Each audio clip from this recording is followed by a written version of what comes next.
Ellis, if you're able to call roll, please. Ms. Carosella. Here. Mr. Cohen. Here. Mr. Corey. Here. Mr. Hayward. Here. Ms. Parlamas. Here. Ms. Stevenson. Here. Dr. Robinson. Here. We have a quorum. Excellent. Thank you. Ms. Parlamas, if you're able to lead us through the flag salute. I pledge allegiance to the flag of the United States of America and to the republic for which it stands, one nation, under God, indivisible, with liberty and justice for all.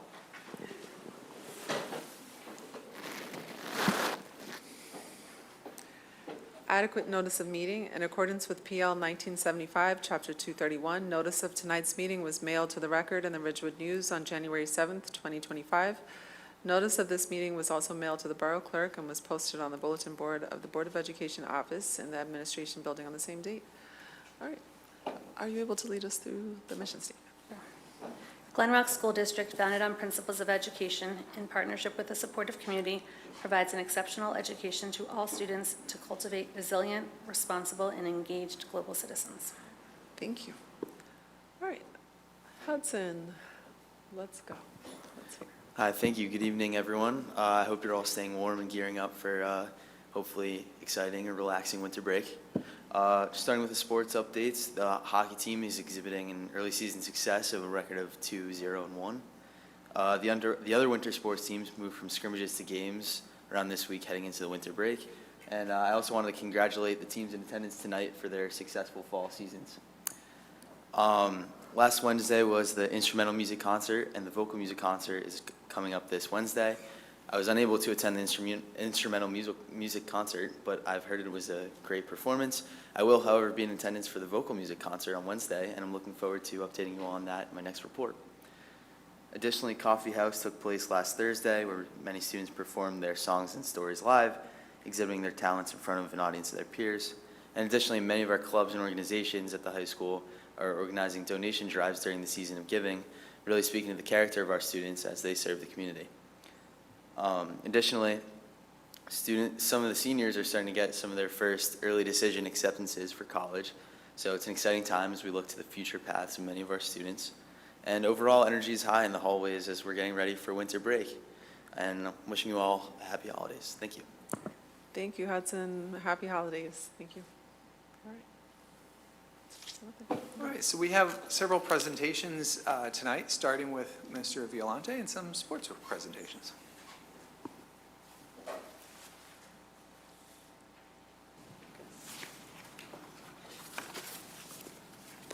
Good evening.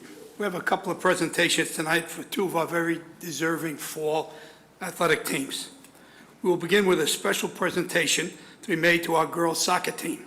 To do that, I'm going to ask Mr. Jonathan Gray, the Secretary-Treasurer of the Bergen County Soccer's Official Association, to tell you about the award and make the presentation. John?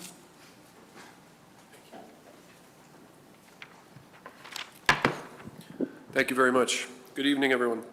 Since 1992, the Bergen County Soccer Officials Association has presented a sportsmanship award to both the girls and boys soccer team that has displayed the best sportsmanship throughout their season.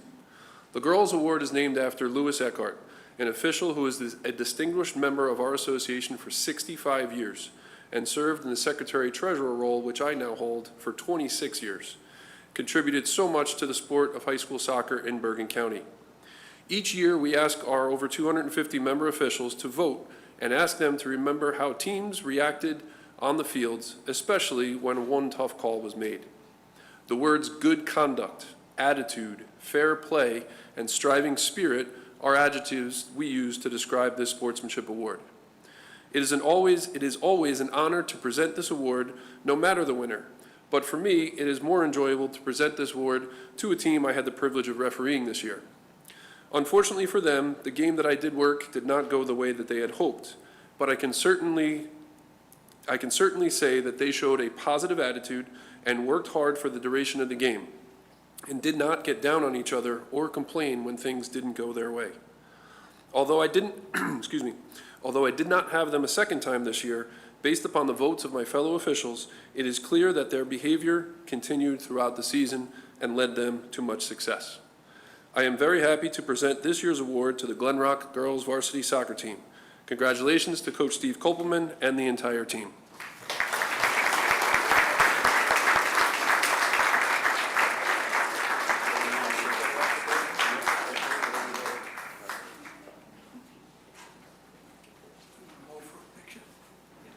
Come on down, girls.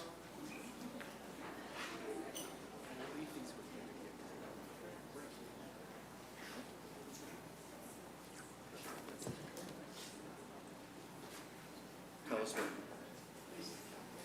Just tell us when, right?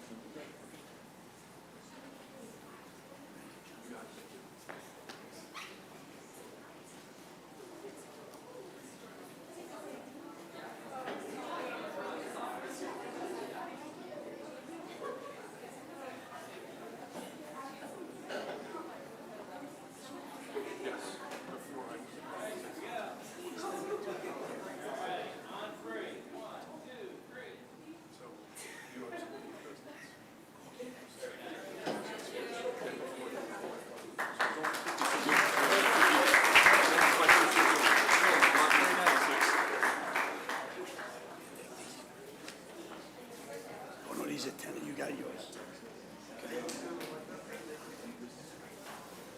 Huh?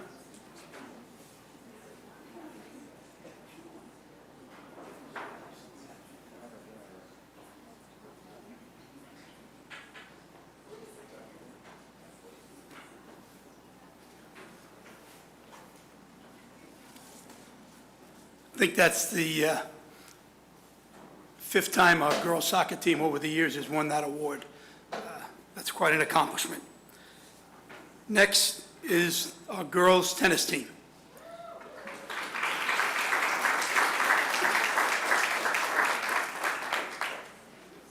The girls and boys tennis state championships are done in a unique way. The semifinal matches are played in the morning, and if you lose, you go home. But if you win, you get to hang around and play that afternoon for the state championship. On October 16th, the girls' tennis team traveled down to Mercer County to compete for the Group 1 state championship. In the semifinals, Glen Rock was given the chance for revenge, as we were scheduled to play against New Providence, the team that defeated us the year before in the finals. However, this year turned out to be different, as the Panthers played one of the best matches of the season and impressively beat New Providence 5-0 to make it to the state finals. Then in the afternoon, we were matched up against Whippany Park. The Panthers put out an incredible effort and defeated Whippany Park 4-1 to clinch Glen Rock's first state title in 25 years. Congratulations to Kira Lynn, Lily Cole, Sophie Nakon, Isabella Lynn, Elizabeth Shulkin, Sophie Lear, and Sarah Keos for an amazing and historic season. Also, every successful team needs outstanding coaches, and this year was no different. Head coach Matt Markman and his assistant junior varsity coach Rebecca Stadlin. To top it off, a truly remarkable season, Coach Markman was selected as the Bergen County Women's Coaches 225 Girls Tennis Coach of the Year. Congratulations to Matt and the girls for the terrific accomplishments.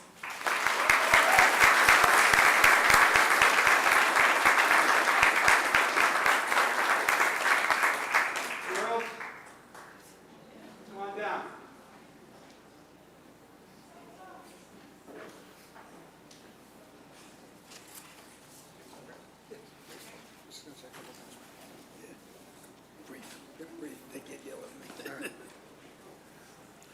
Just real quick, I just wanted to just say a couple of things very quickly. I've been coaching for 25 years, my second year at Glen Rock.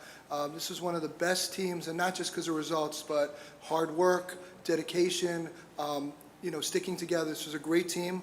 I'd like to thank Coach Stadlin. Our junior varsity team was undefeated as well.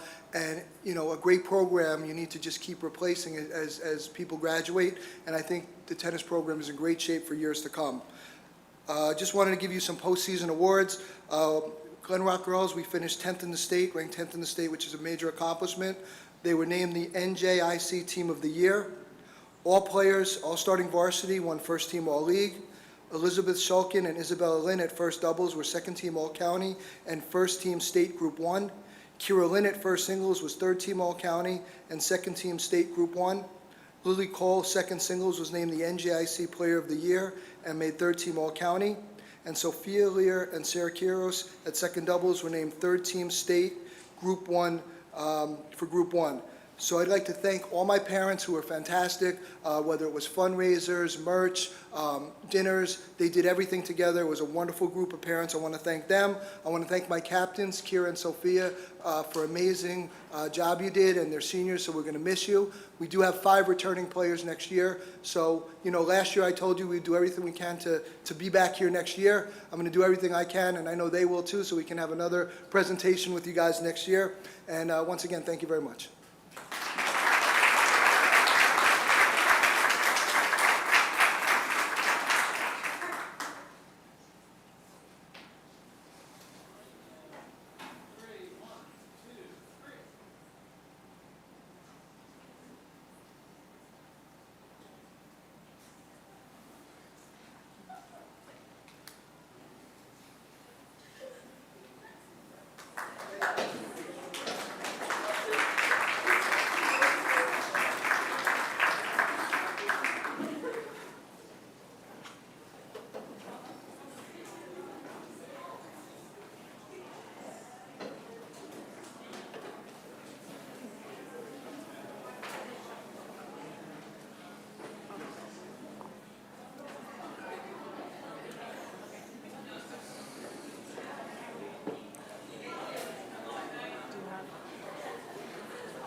All right.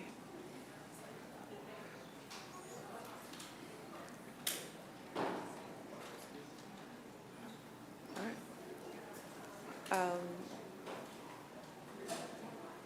So before we go on to our program of studies talk, I'm also going to insert a thank you. Thank you, Stephanie, for being a great board member and for the 3 years of service that you've given to this board. I look forward to all of your continued contributions in town, and we will certainly see you around. And I have this for you.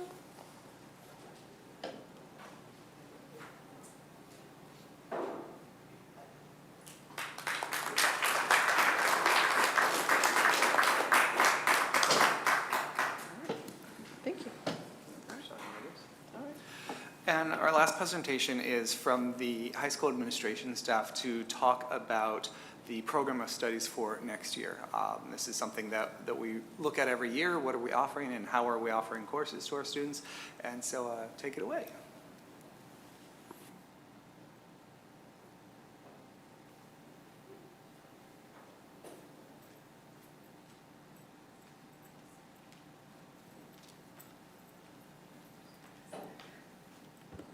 Good evening, everyone.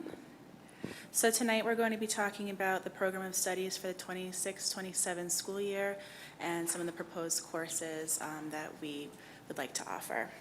I always say every time I'm up here, it takes about a year from start to finish in building a master schedule for both the high school and the middle school. So almost as fast as it's done and pushed out in June to the high schoolers, we're already planning for the next school year. So a lot of the classes that we're going to be talking about tonight are stuff that have been in the works since June. So we're excited to talk about them. Oh, sorry. Okay.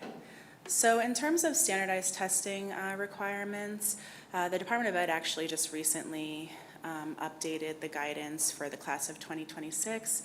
It remains unchanged for the most part, but they have not updated moving forward for the class of 2026. So once that is updated, I will update that section of the program of studies. In terms of dual enrollment, we have a lot of new additives for the 26-27 school year.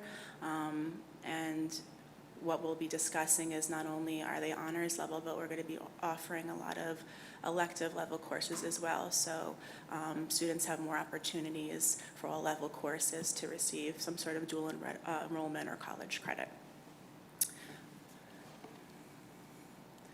Okay, I'm going to introduce Mrs. Gerlando, who is the middle school, high school principal.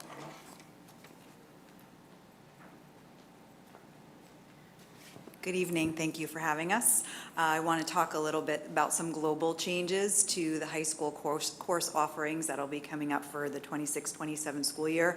As Dr. Danielle said, we spend quite a bit of time talking about the next year as soon as the year starts. One of the things that we're going to do for this coming year is a global change, moving advanced level courses, transitioning them over to honors level courses. The rationale behind this is that it would really streamline sequencing across all subjects. So if you're familiar with our program of studies, you'll know that in some cases we have college prep classes, we have advanced level classes, we have honors level classes, and to a certain extent, there's a mixed bag there. So in English, English 10 is advanced English 10, but comparably over in social studies, we have social studies 10, U.S. history 1, and then moving on U.S. History 2 in coming years at the honors level. So we're looking to streamline the process, to streamline the courses so that across every discipline, you're going to see a college prep level, the honors level, and then the advanced placement level. That would provide for our students a very clear path when they're plotting out their 4 years, when they're looking, again, globally at their career and education here. It will give them the opportunity to determine where they want to challenge themselves, and it will be, again, that clear path from one level to the next. It will also advance access to advanced level coursework. We'll do curriculum revision over the summer for the advanced level courses to transition them over to the honors level. So all of our students will have that additional opportunity to challenge themselves, and that will also be noted in terms of the GPA as the honors level courses receive an extra 0.3 in the total GPA when that's being factored. So we're excited for that. You'll see as we take a look at it moving forward to our next slide, the courses that are affected. So the advanced English 10 will transition to honors English 10, advanced biology to honors biology, advanced geometry to honors geometry, and algebra 2 to honors algebra 2. The successful example of this would be in the math department currently. The old model for pre-calculus was college prep pre-calculus, advanced pre-calculus, and then a course that we had that was pretty much specific to Glen Rock, honors algebra 3, transitioned over to the new model, which is college prep pre-calc, honors pre-calc, and then AP pre-calc. And what we found was that in the students who were typically trying to move from advanced pre-calc to honors calculus or AP calculus, there was a bit of a struggle there for moving from one level to the next.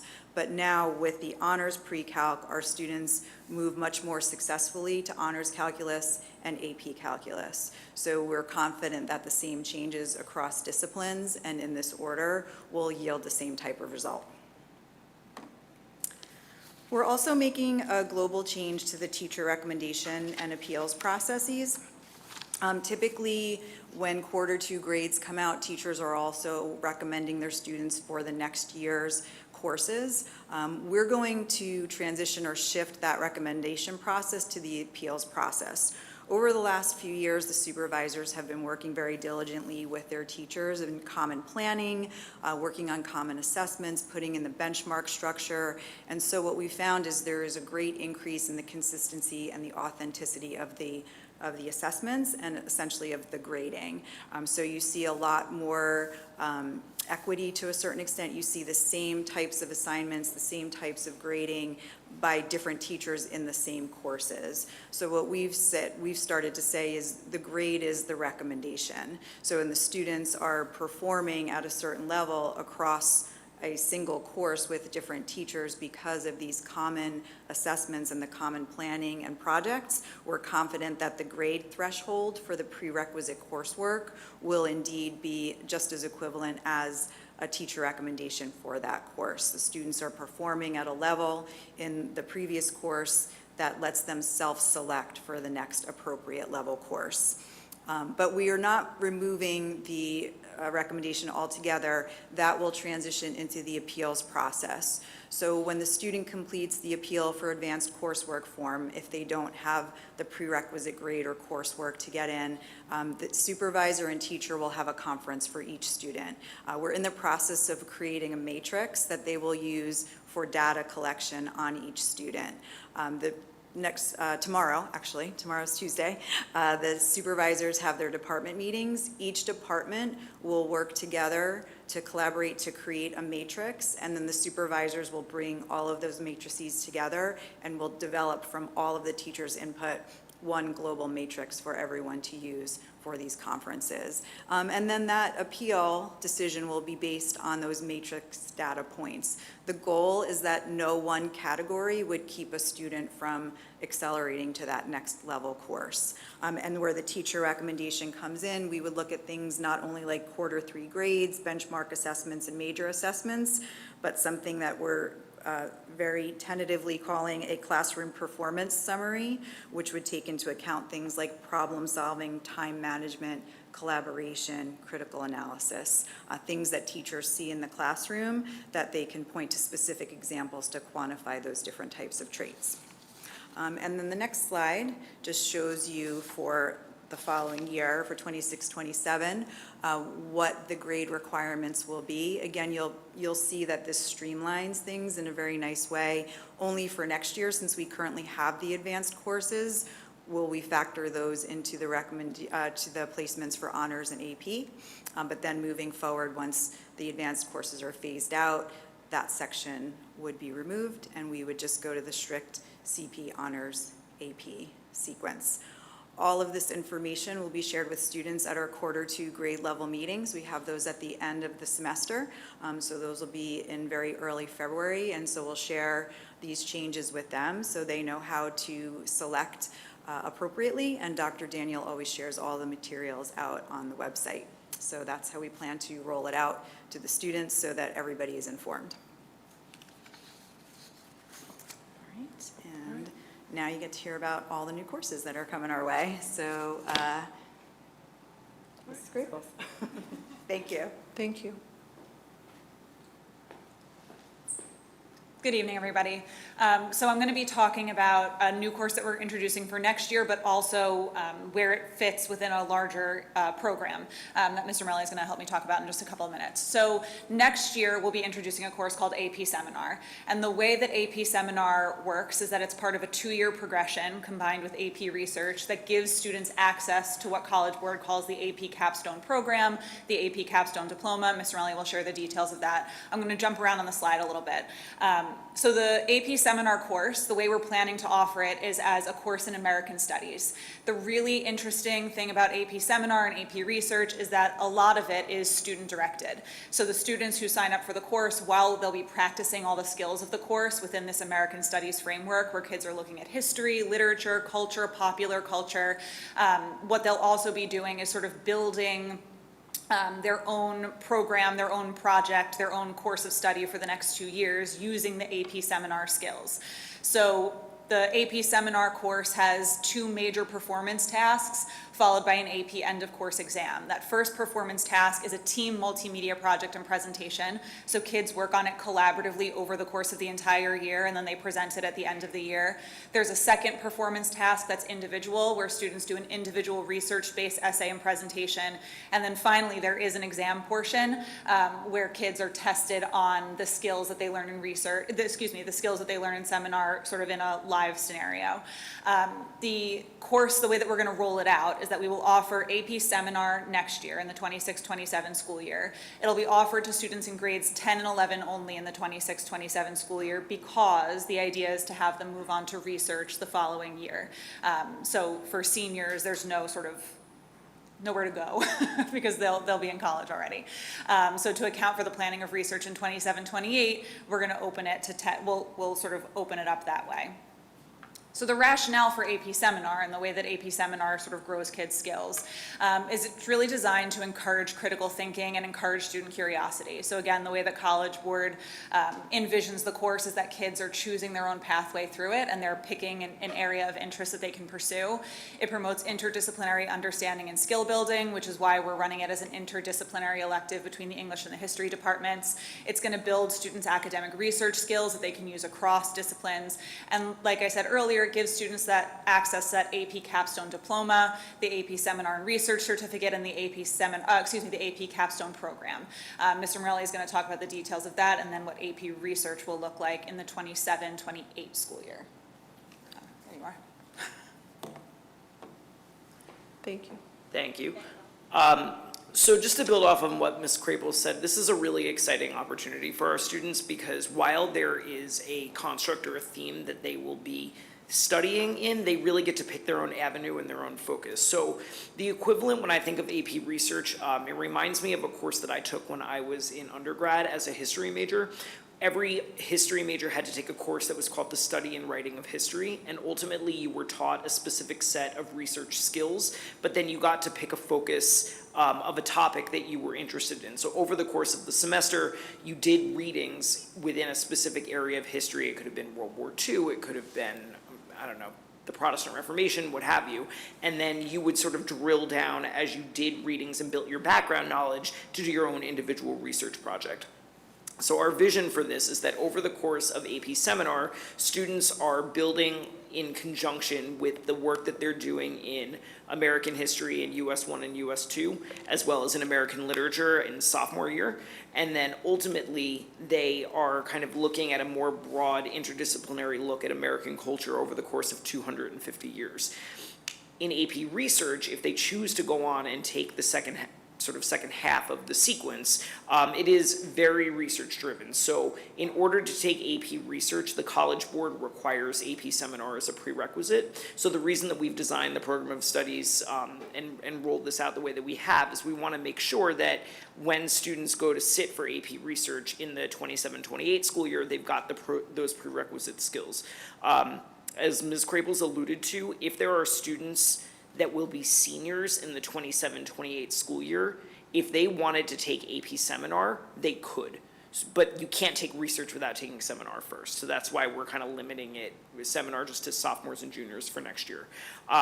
AP Research is very different than most AP courses. There actually is no test. There's no AP exam that you take in May. Instead, you have to do an individual research project of 4,000 to 5,000 words, and you have to do an oral defense. So all of that is both scored internally by your AP teacher, and then it's sent off to the College Board for an independent scoring. If you're familiar at all with the International Baccalaureate program, it's very similar to what they do with the extended essay and the Viva Voce. So it's a really cool opportunity for our students to dig in on those critical thinking skills, those high-level research skills that colleges are really going to expect students to have coming in, as well as give them a leg up when they get to those universities. The other thing that we really like about AP Seminar and AP Research is that it gives students access to the AP Capstone program. So there's basically sort of different parts of this that students will be able to enroll in based on what their course schedule looks like and where their interests lie. So if students take AP Seminar and AP Research and they earn a 3 in both of those courses, they can earn a designation called the AP Seminar and Research Certificate. If they successfully complete both of those courses in addition to 4 other AP exams while they are in high school and earn 3s on those exams, then they are eligible for what is called the AP Capstone Diploma. So in other words, for some students, depending on their coursework, depending on their levels of interest, this is another opportunity for students to kind of tie their work together. One of the things that I like about this is that it allows students to hone in on research skills that then are going to transcend the specific disciplines that we're just looking at with English and social studies in AP Seminar and AP Research. They're really skills that are going to transfer into something like AP Bio, AP Computer Science, AP Calculus, A, B, or BC, because really the critical thinking skills that you're honing in those courses in some ways are content agnostic. We're just, for right now, focusing on the humanities discipline. So that's really the vision of where we see this going. And all of this is in service, of thinking about what opportunities can we give our students. We know Dr. Robinson had spoken a few weeks ago about sort of things around rankings and questions about what opportunities our students have. We really feel that this is an opportunity for students to have more access to courses that maybe other schools in Bergen County are offering, and really, I'd say most importantly, tap the talent that we have here on the faculty. Because what it's going to allow and foster is an opportunity for these teachers to work together in ways interdepartmentally that they don't necessarily do right now. So we're really excited about it. To move on from that and to talk more about the departments that I oversee, social studies and business, just two quick updates in social studies besides seminar and research. We are adding the dual enrollment for United States History 1 honors. So this year we made an agreement with Fairleigh Dickinson University for honors US 2. We're now going to add that for honors US 1. As you're aware, we've changed the scope and sequence, so US 1 honors is now a freshman course, US 2 honors is now a sophomore course. So it's pretty cool that by the end of sophomore year through your required social studies courses, you can have 6 college credits right there, should you choose to enroll in them. The partnership with FDU also offers us a lot more flexibility in terms of staffing, just with regard to what their requirements for instructors are. So it's been really successful so far this year with US 2. The only other update in the social studies department is that after 3 years of not running documentary film, we are going to remove it from the program of studies. We have other courses with dual enrollment that have eclipsed its interest, and I think most importantly this year we have the art of film course, which lives in the fine arts department but is sort of interdisciplinary. We have 2 full sections that are running this year as a semester course. There's a lot of student interest there, and it just seemed like it made sense rather than having them cannibalize each other. The other exciting update that we have that's a little bit more global but affects both the department that I work with and Ms. Della Fortuna's department in mathematics is another program offered starting next year by the College Board, which is called AP Career Kickstart. So AP Career Kickstart ultimately certifies that if students sit for certain courses, there are 2 that they are rolling out next year, AP Business with Personal Finance and AP Cybersecurity, that the College Board will designate that they get basically an industry employer endorsed credential. So think of it sort of as like a mini version of a CTE endorsement. The idea here is that these courses are not just written by high school teachers and academics, but there are governing boards of people in industry that actually worked on the curriculum for these courses. And so upon successful completion of the classes, the idea is that they have work-ready skills that they could roll out immediately after high school. It really just, again, democratizes opportunities for our students, and maybe for students that aren't thinking of going on to a 4-year college but are interested in enrolling in these courses, it gives them an opportunity to take and learn about very relevant courses that they can apply immediately upon graduation. So the one in the business department that we're going to be adding is called AP Business with Personal Finance. It's an interdisciplinary course. I think the short version of the way to think about it is, if you're familiar with our financial literacy class that we offer right now, think AP FinLit. It is basically a much more souped up, much more intense, I'd say more in-depth opportunity for students to study all different aspects of business. So there's marketing aspects, entrepreneurship aspects, and lots of real-world business application. The primary way of instruction specified by the College Board is through case studies, which, if you're familiar at all with undergraduate or graduate level business courses, the case study is the primary method by which people are learning. So I'm really excited that we're going to grow that further in the high school. Our 3 business teachers already do a lot of case study work, but I'm excited that they're going to have a course that's sort of built around that. With regard to the end of course assessment, there are 3 parts. There is an AP test that they would sit for. There's also 2 projects that they have to do, one of which is an entrepreneurship project, and then the other one is something that's actually very similar to what we do in financial literacy right now, where they're playing the role of a financial advisor. So they're given a fictional household, and they have to basically give them advice to meet their financial goals long-term. Again, we do something similar in terms of our budgeting project right now, so it's just a more advanced opportunity for kids to go further in depth. I think, again, what this does when we've got so many students that are interested in pursuing business at either the college level or in the future, this credential is going to provide more opportunities for them. I think that the other piece of it too is that right now, all of our business courses sort of teach pieces of this, and this sort of coalesces all of it together. So I think it's going to be a really good opportunity for kids to take it really in sophomore, junior, or senior year, depending on their level of interest. The one thing that we are going to say is that if you take financial literacy, you then could go on to take this course, but not the other way around. Because if you took this class, you sort of would have learned everything in FinLit, similar to what we do with the Intro to Human Behavior course in AP Psychology. You can take human behavior and then AP Psych, but not the other way around. So with that, that sort of hits the way that AP Career Kickstart will be involved with business. Ms. Della Fortuna is going to speak a little bit about what this looks like in the Computer Science and Mathematics Department with AP Cybersecurity. Thank you. So I got an opportunity to sit in on a webinar about the AP Career Kickstart, and it sounds just like an amazing opportunity for students to explore career interests.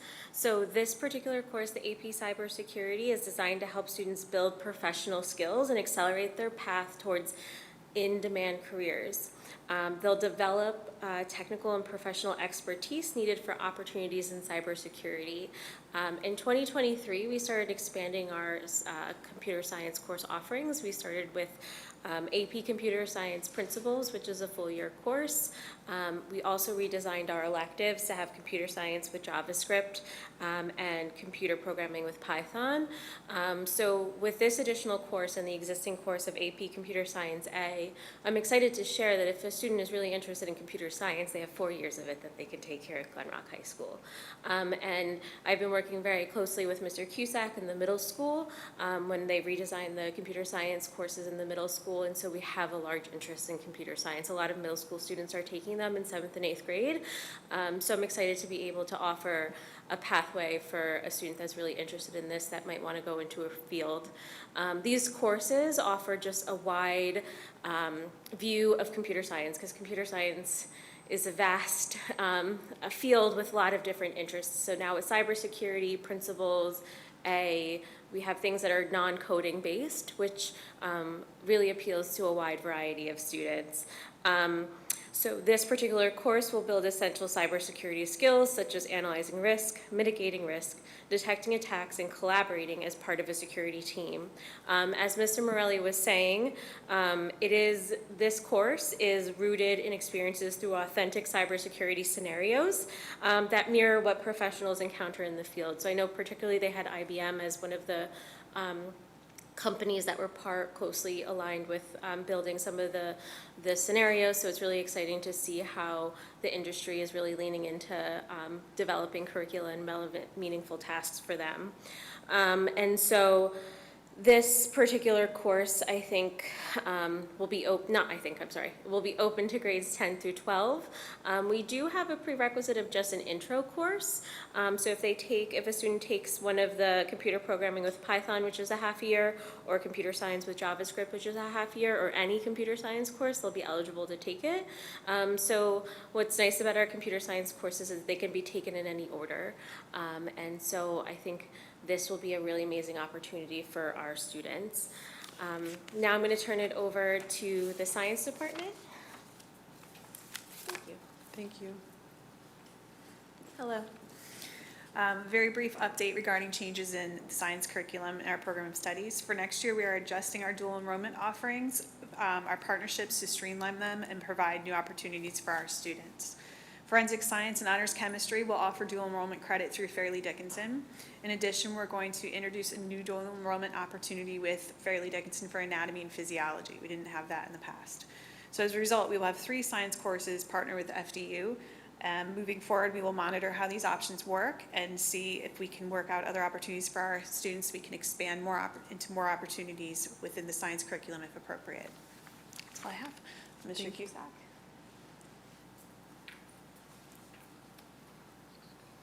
Good evening. I'm going to talk about world language this evening. So next year, we're going to be introducing Conversational Spanish B. This year, we successfully introduced Conversational Spanish A. These replace Spanish Fundamentals 1 and Spanish Fundamentals 2. What it does is it gives students the opportunity for a slower-paced course that splits Spanish 1 into 2 parts. So over 2 years, they take the equivalent of Spanish 1. And then after these 2 courses, they have the opportunity to go into Spanish 2. It gives our students a better opportunity and more avenues to continue to study in world languages.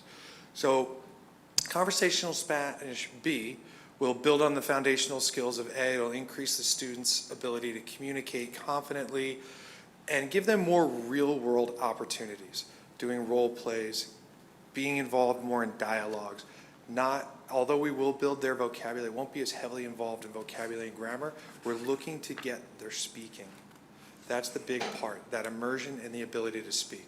So it gives the students practical language skills necessary for real-world communication. And it's the second part of an introductory course for students who may not have studied a world language in middle school or who did not take Spanish. So again, it gives us that opportunity for students to explore more avenues in the world languages. Our next world language course is Advanced Placement Chinese Language and Culture. This would be the first time that we're offering this.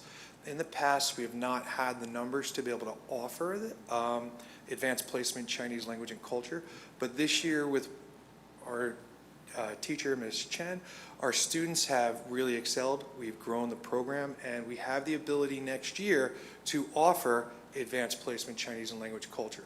So this gives the students that opportunity to take that higher level course, to get the AP credit, and to be involved in more deeper level discussions, themes, understandings of the cultural perspectives across all 6 of the AP themes. The students will be able to apply cultural knowledge and comparative understandings to communicate effectively and prepare for this AP exam. So the rationale, this provides students with that college level rigor, preparing them for advanced language skills, and gives them the opportunity to finish that last step in their progression of a language. We offer AP in all the 3 other languages that we offer at Glen Rock High School. So this provides those opportunities for the students to take that next step and to finish their progression through a language in high school.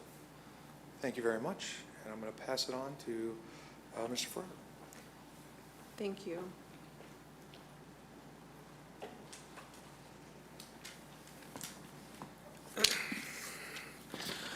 Good evening. I'm excited to stand here today and talk about our new course offering for next year, AP Art History. As you know, the art department at Glen Rock is thriving. We have a long and storied tradition of offering new course offerings in the art department.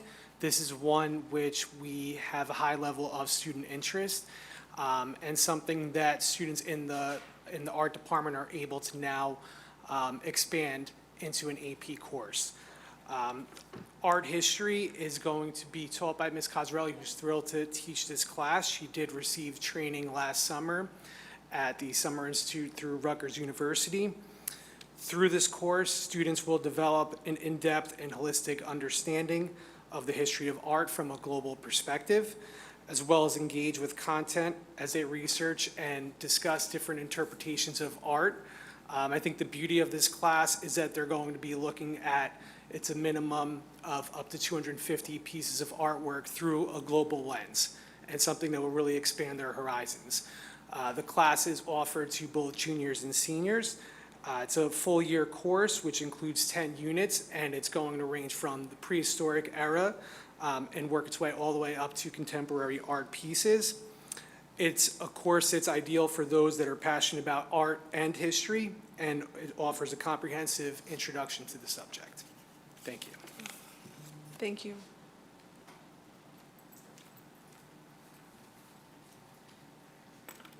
So that's our presentation for tonight. I'm not sure if anyone had any specific questions. Go ahead, Ms. Burns.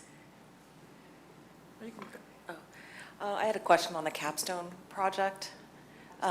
So my understanding is not all colleges accept credit for the capstone project. This is not universally accepted through all colleges. Can you speak to what % you find that colleges accept the capstone credits?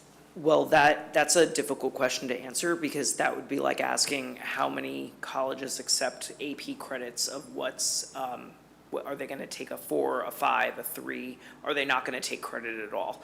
I know that when I graduated from high school 25 years ago, you could go to college with 3s in some cases and get credits. And in other cases, you needed a 4 or 5. My understanding, it's not my area of expertise on college admissions, but my understanding is that more and more colleges are not even accepting the credit. They're looking more for the rigor in the coursework.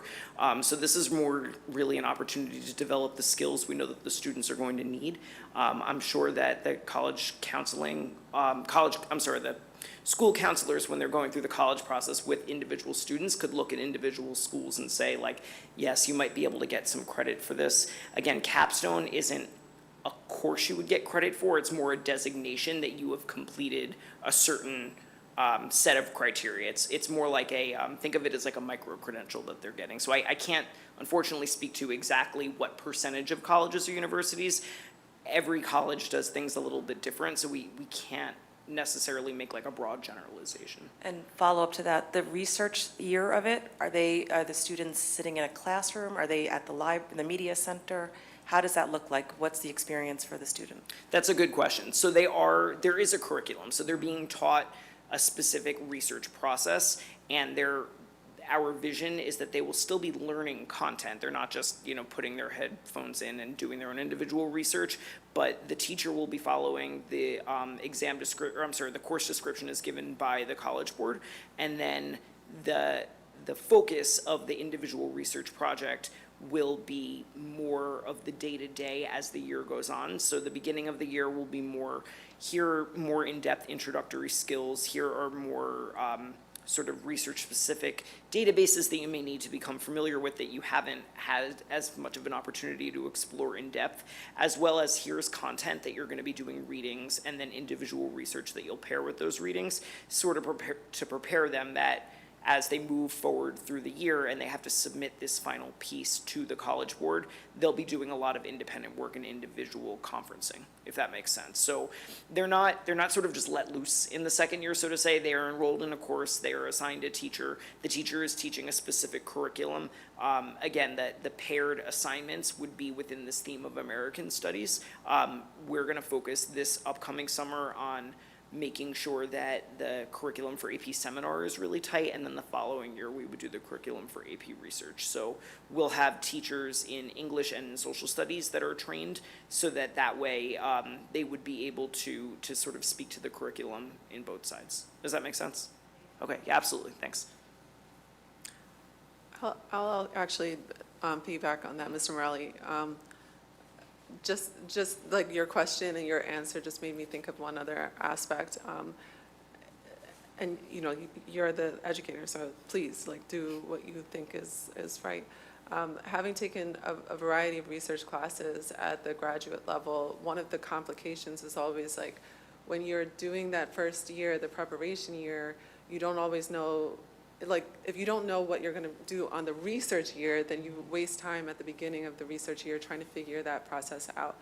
And so while you are developing the research course, if there's an opportunity that you see in there to help the kids that are actually going to decide to go on to the second year and do the research, to kind of get a jump start on their research project, just to give an idea to help shorten that time frame, just personally, it brought back memories for me, and I thought, I would just share that. So thank you. No, and thank you for that. That's actually part of how the AP Seminar course framework is designed. The expectation is that you would go on to take research. It's set up so that they're not just flying blindly jumping into year 2. Because you're right, anyone who has gone and done individual independent research at the post-secondary level knows that sometimes you start your research and you have an idea of what you want to study, and then sometimes you want to throw it out and your question changes or your thesis changes. And so the idea is that we're trying to give kids the opportunity to engage in that academic process and that critical thinking process.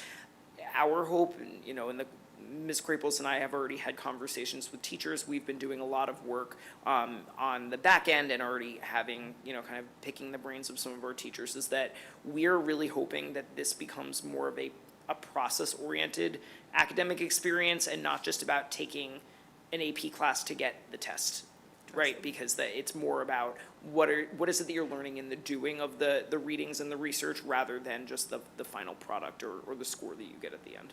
But that is a good point, because I have also been there, and it's frustrating is an understatement. Fantastic, thank you, thank you. Go I ahead. just have, if you can just clarify for me on the AP, the Kickstart ones for the AP personal, the business and personal finance and cybersecurity. Did you say that if a student takes those classes, they'll have skills that would be marketable if they chose not to go to college and they entered right into the workforce? Yes, that's how the courses are designed by the College Board, because in such a way that the curriculum, normally a College Board curriculum is written by university professors who are academics and then high school teachers. The difference here is that they've got employer boards that are specialists in the field that are weighing in on the curriculum, that are certifying that if you are not looking to go on to college, or if you're looking to delay college, or if you're looking to start your own business while you're in college, you're getting a lot of those skills that the College Board, if you perform well enough on the end of course exam and on the projects, they're saying you have mastered these skills and that this is an employer endorsed credential. So it's similar to what a CTE program does. I would not like to pretend that it is quite as rigorous as that, because we're talking about one course and not a series of courses, but I think it's a really important opportunity for kids that might not be college bound, for kids that might just not want to go to college, that want to go right to work. I think we all know that both the sort of the entrepreneurship side and then the cybersecurity or the computer science side, there are jobs that we can't even think of that are out there yet, and it's going to give our kids that opportunity to jump right in. I think it's great because I think there's more and more kids that are choosing not to go to college, and I think we have to be better about providing those children with opportunities as well. I mean, there's all these AP options, everything is great, but I would like, it's good to see something for kids that may not go to college, following their high school right away, so I'm glad to see that. Thank you, and even when we were designing the prerequisites, that was something that we kept in mind, right? We want to make sure that there is a democratization of access for students that maybe wouldn't be your typical AP student here at Glen Rock High School, but might be interested in one of these fields, and if they can demonstrate that interest, the teachers can then find a way to make sure that they'll be caught up to speed as needed with their skills. So, thank you. Awesome. Boaz. It's great to hear about the more business and analytics classes. So I know my MBA was all about learning business cases and analyzing them. So I think it's a great skill to have, and so that's great to hear. So I have a couple comments. Just overall, generally, thank you very much for this presentation, and also the variety of things, like the consideration for the change in acceleration policy, but also allowing for flexibility with regards to the teacher recommendations. And I think that that's a great option.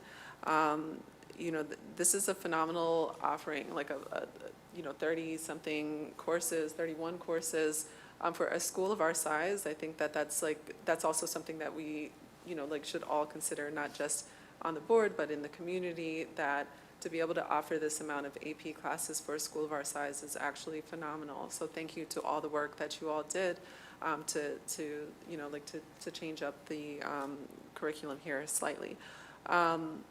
One thing that I was thinking about, also like greater than 25 years for me from high school, but I know that with the dual enrollment, there were opportunities for children to get even associate degrees sometimes based on the amount of credits. And I don't know if that's something in the future that you would look at in terms of the dual enrollment that you have and how close that actually gets you to even getting an associate's degree if possible. And that's just something I'll ask for, like in the future. But thank you so much for updating some of those options and even letting us know what things you already had going. I think that this is phenomenal. Also, yeah, thank you all. Thank you all for coming tonight and for this great presentation. Thank you. Thank you.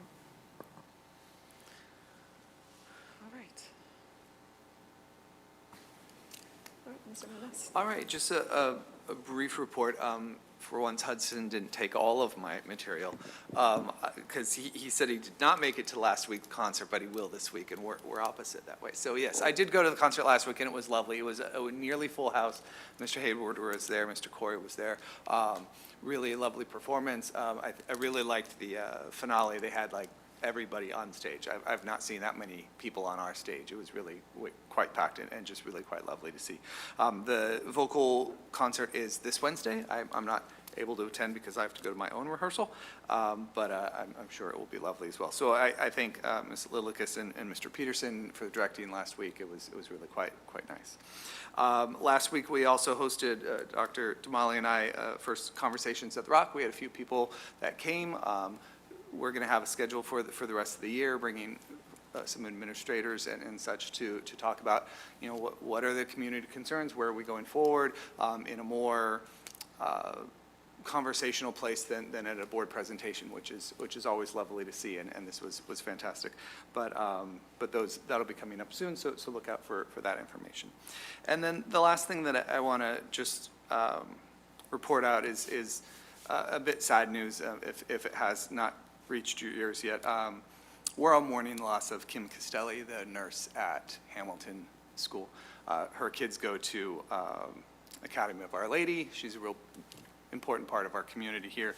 And so our hearts go out to her family, to her husband Brian, and their daughters Olivia, Juliet, Diana, and Catherine. It's a loss. It's a loss for us. It really is. But her kindness and dedication and spirit live on in all of our hearts, people who knew her, and I just want to take a moment to recognize that. Thank you. My condolences to her family and her loved ones. So, okay. So at 7:59, I'd open up the public comments to the agenda items only. This is just the first of 2 public comments. Please state your name and your address, and you have 3 minutes. At the 3-minute mark, you'll hear an alarm go off, and that's just to give you an idea to make your closing remarks.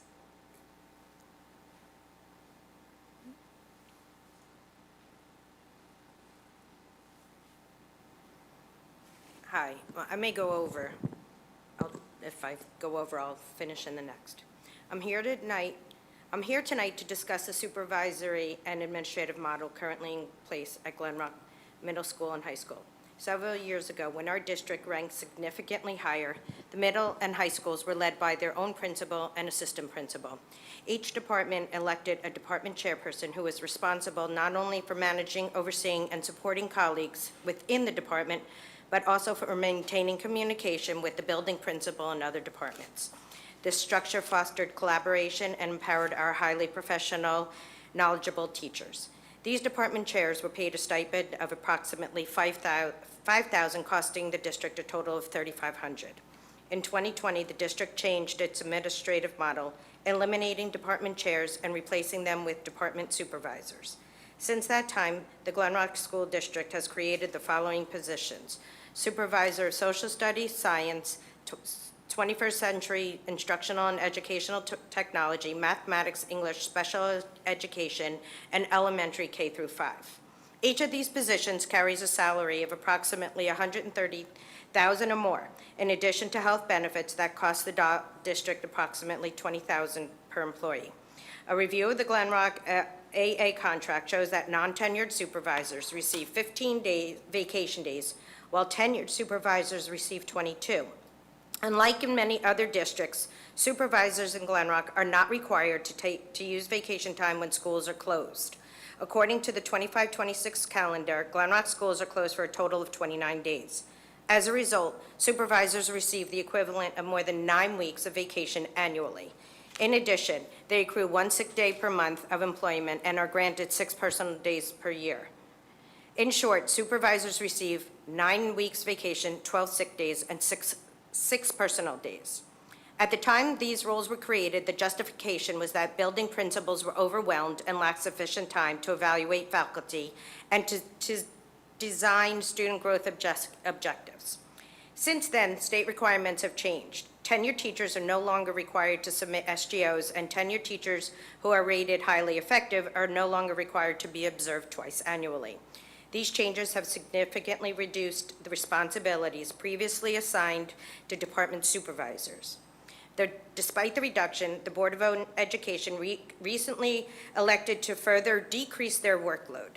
When these positions were initially created, supervisors of major core subjects oversaw grades 12, K through 12.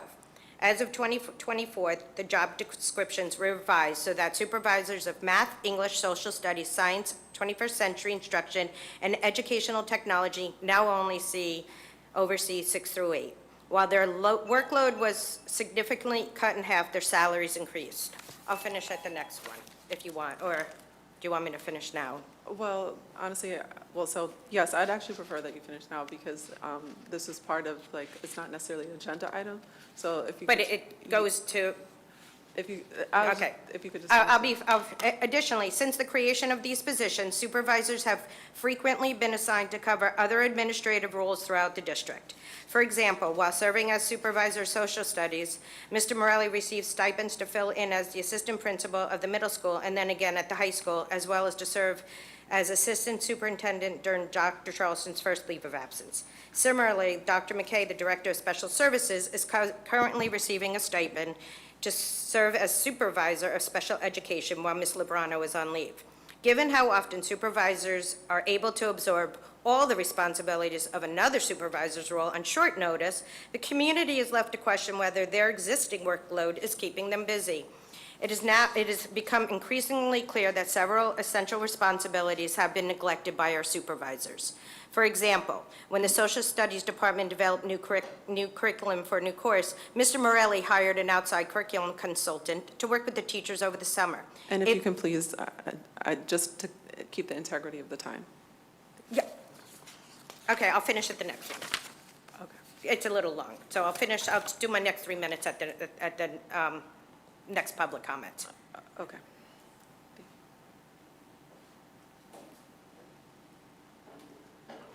Are there any other members of the public? Thank you.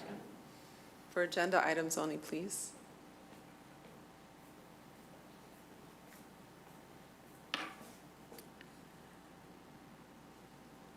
Can I treat the conversation with the superintendent as an agenda item since he commented on it? Yeah, it's not on the agenda, so I'd Okay. prefer, yeah.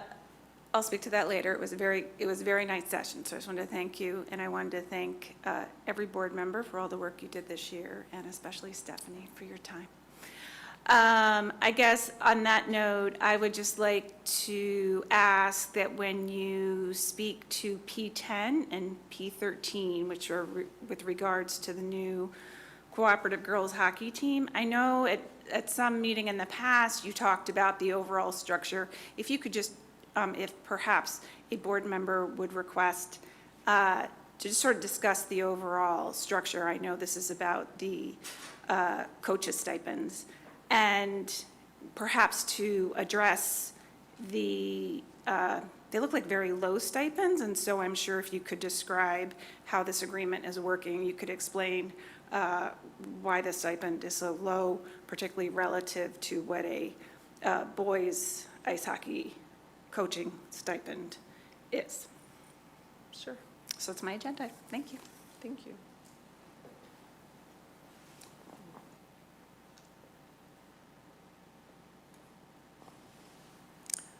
All right. If there are no additional comments for agenda items, then we will close our first public comment session at 8:06 p.m.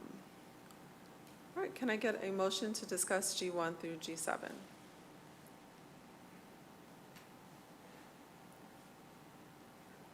All right, so Dan, and then seconded by Ed. All right. Questions, comments, or anything on the G1 through G7? I notice, a substantial donation again from the Youth Booster Club, and extremely thankful for their contributions. Thank you. Anything? Okay. Seeing no additional comments, can we call roll? Ms. Carosella? Yes. Mr. Cohen? Yes. Mr. Corey? Yes. Mr. Hayward? Yes. Ms. Paralamas? Yes. Ms. Stevenson? Yes. Dr. Robinson? Yes. Motion passes.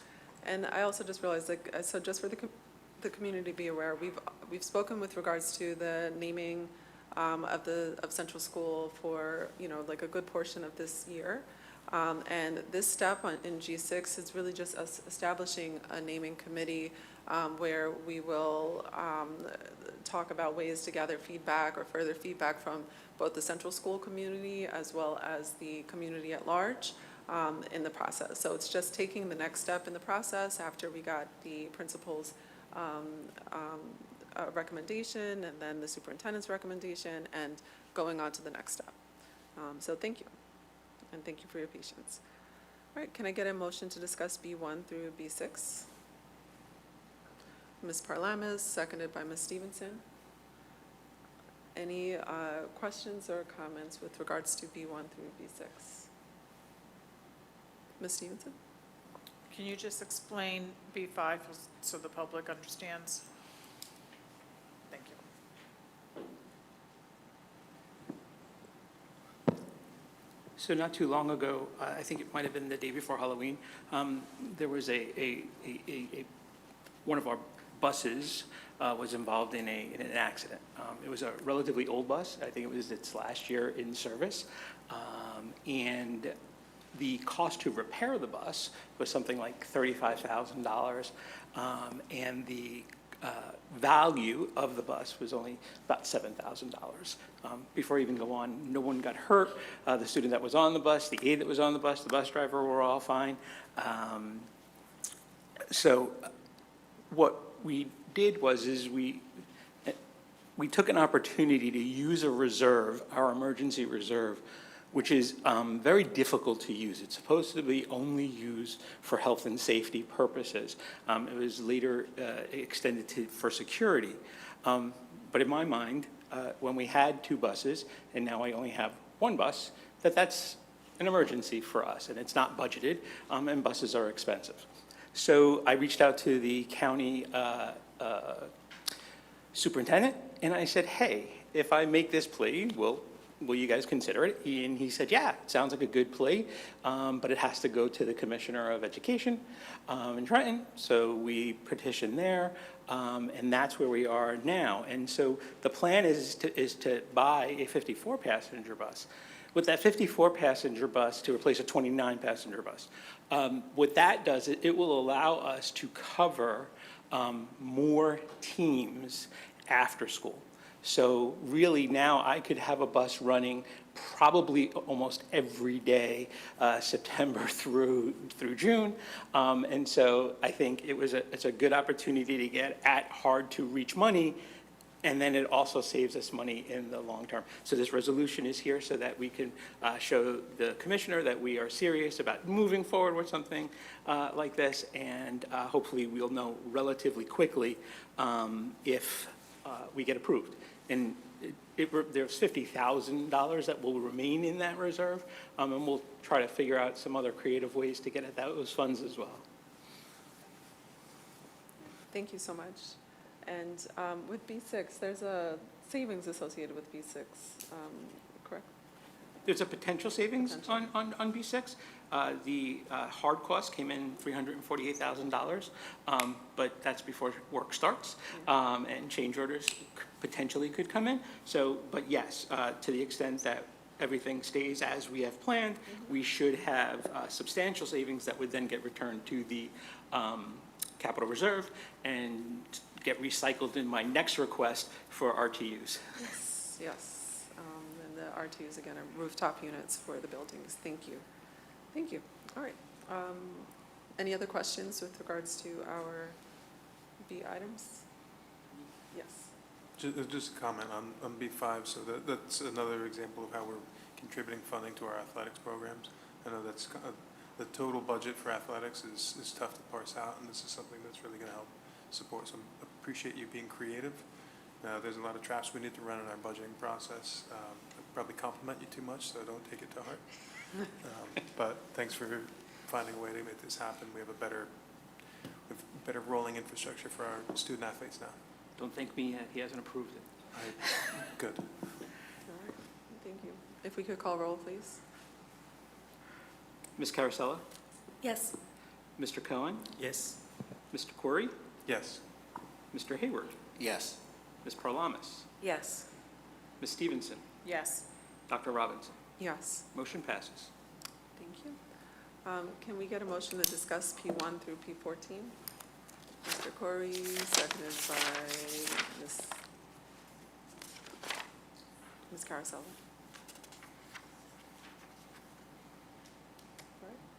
So let me talk a little bit about girls hockey. This is something we've been trying to get off the ground for a bit, and we have this hockey program that parents really want, and they are self-funding. The coaches that are on the agenda here initially volunteered to do this, but for our professional reasons as far as like workers' comp and things of that nature, accidents and things like that, we need them to be employees and we need them to be paid. The JV girls season is going to be about half of a regular season is my understanding, so it's already going to be shortened, and what we did is we came up with an agreement as far as what this number is. We worked with the GREA on this to make sure that they're getting something, but initially their goal was to be volunteers and to not take a lot from the parents that are self-funding this.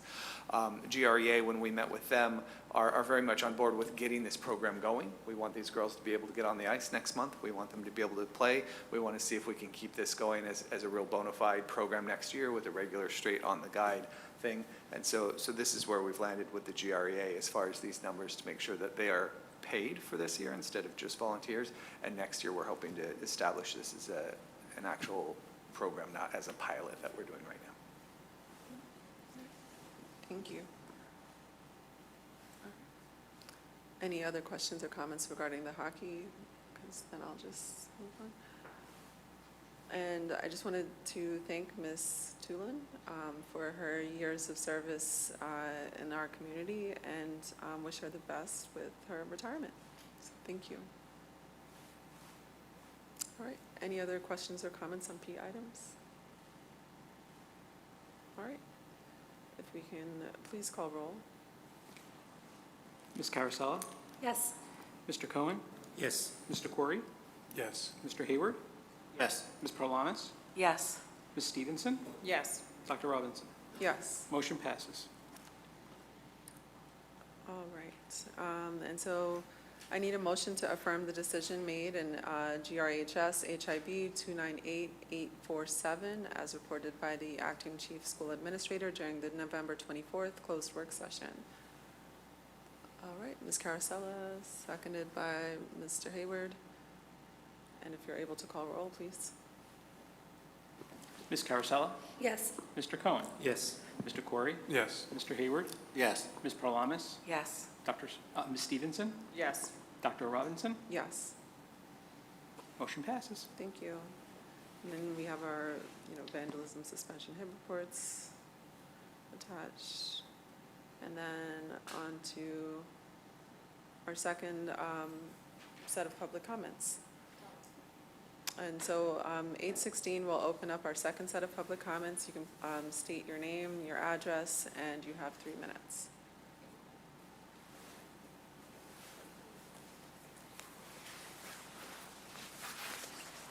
It is really cold in here. It is freezing. Colleen Manley, 70 Ridge Road.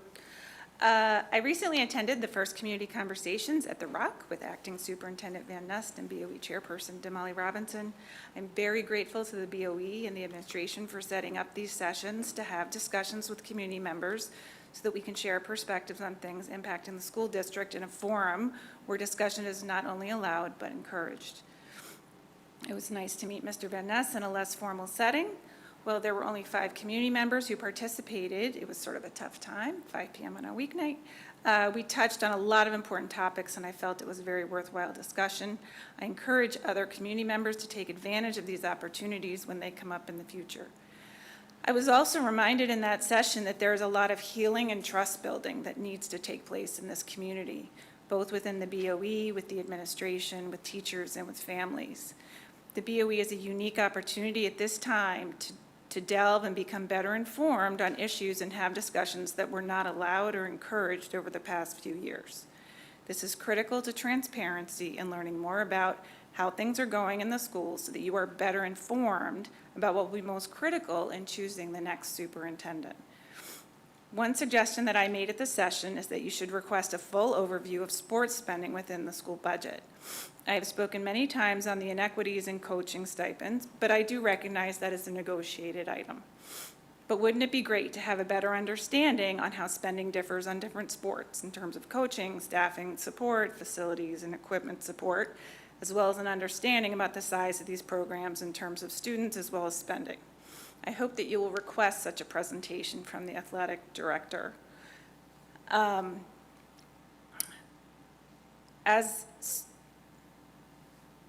So, you know, I come up here and I talk a lot about the stipends.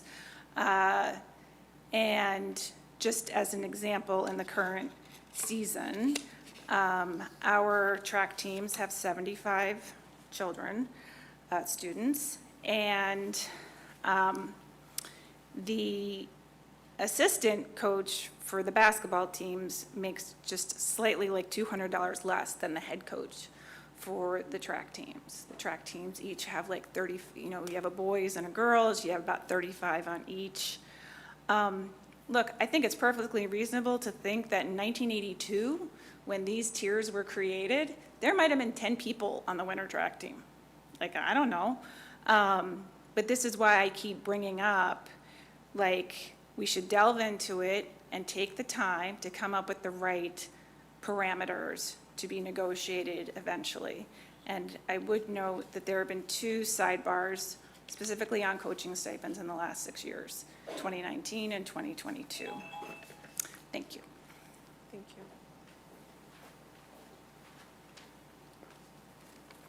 Hi, my name is Hayden Uzon, class of 2023. I live on 217 Gaynor Place, and I want to talk kind of about a similar issue, but maybe from a different angle, as somebody who has been an athlete within this school system. So although I wrote a speech around a year ago regarding the same issue we are here to discuss, this is my first time back in the high school since the day I graduated. I competed here at the varsity level in football, baseball, and winter track, which are things I value in terms of my experience here as a student athlete, perhaps the things I value most in terms of my time here. But I wouldn't have come back here unless it was for the track team. I wouldn't have come back here to advocate for anybody else.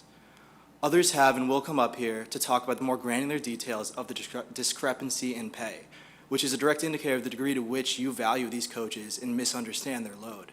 But I would like to talk briefly about my experience, about things I've learned and things that have stuck with me.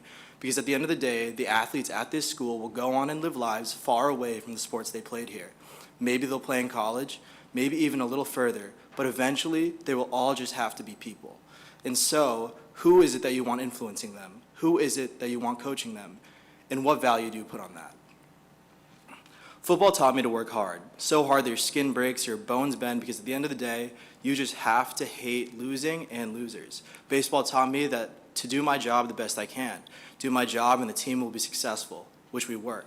But track taught me how to be myself, how to operate in a world with people who have more to live for than just athletics. It showed me a community that I actually felt comfortable in. It taught me a healthy competitiveness that's actually useful and sustainable. It taught me that there is room for both compassion and success. And by it, I mean Gallo and Weinberg. I say this in this way because in my time since leaving Glen Rock, I have realized how important and effective the coaches on the track team have been to me in the way I live. This might seem like an overstatement or hyperbole, but I assure you that it isn't. Much of the actual life lessons that were taught and coached into me by baseball and football, I've come to question and strip for myself. This might sound harsh, but simply put, I have found little value in how I was coached in these sports, besides the actual experience of the sport itself. And this is not to just vocalize a disdain for how I was coached, but rather to articulate the true impact of coaching in athletics after leaving Glen Rock. What I'm trying to say is that track and the people who coach it is still a part of who I am, and I value that completely. And I know I'm not the only one. Thank you. Thank you. Elizabeth Corrigan, thank you for indulging me. So I was saying, Mr. Morelli hired an outside curriculum consultant to work with teachers over the summer. In the past, we did not rely on external curriculum writers. We trusted our own highly qualified professional staff to design and develop curriculum. The decision to outsource this work raises serious questions about cost and confidence in our supervisors. Another ongoing failure is the lack of action in securing long-term leave replacements. At both the middle and high school, multiple teachers have gone out on leave, yet instead of conducting interviews and hiring long-term substitutes, existing teachers have been asked to absorb the additional classes. Although teachers are compensated for this coverage, taking on an extra course is a significant and often overwhelming burden. When teachers are stretched beyond their capacity, our students suffer.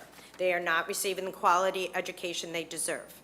Supervisors should be actively working to secure qualified long-term replacements, or if that's not possible, stepping in to cover those classes themselves. Anything less represents a failure to meet the expectations of their role. At this point, I would like to address the individuals being hired for these supervisory positions. Since 2020, the science department has been led by 4 different supervisors. The first of these supervisors drove out highly effective teachers who specifically cited in their resignation letters feeling uncomfortable due to the unprofessional behavior and inappropriate conversations. The high school science department offers several advanced placement courses. This is a demanding subject area that requires strong, experienced educators. We cannot cannot afford continued instability or further turnover in this department. Glen Rock schools are facing a serious financial crisis. Taxpayers are currently funding a salary that's the superintendent's salary after years of mismanagement and poor leadership. Our school ratings have declined, and so have our property values and the overall strength and integrity of this community. In this moment, we must ask hard questions and make responsible choices. I urge the board to seriously consider whether these supervisory positions justify their cost totaling over $1 million of taxpayer money. And with that, I will wish everybody a happy and healthy holiday season. Thank you.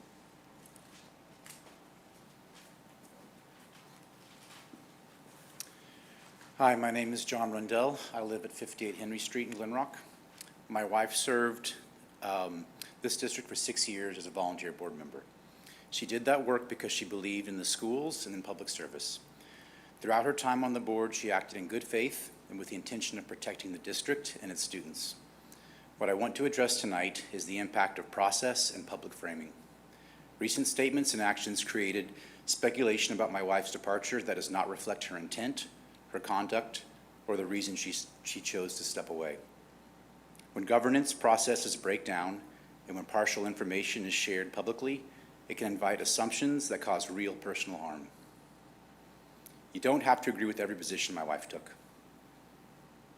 But she, like all volunteers and staff, deserve to be treated with basic fairness and care and how matters are communicated. I hope the board reflects on how this words and processes affect the people willing to serve this community. Thank you. Thank you.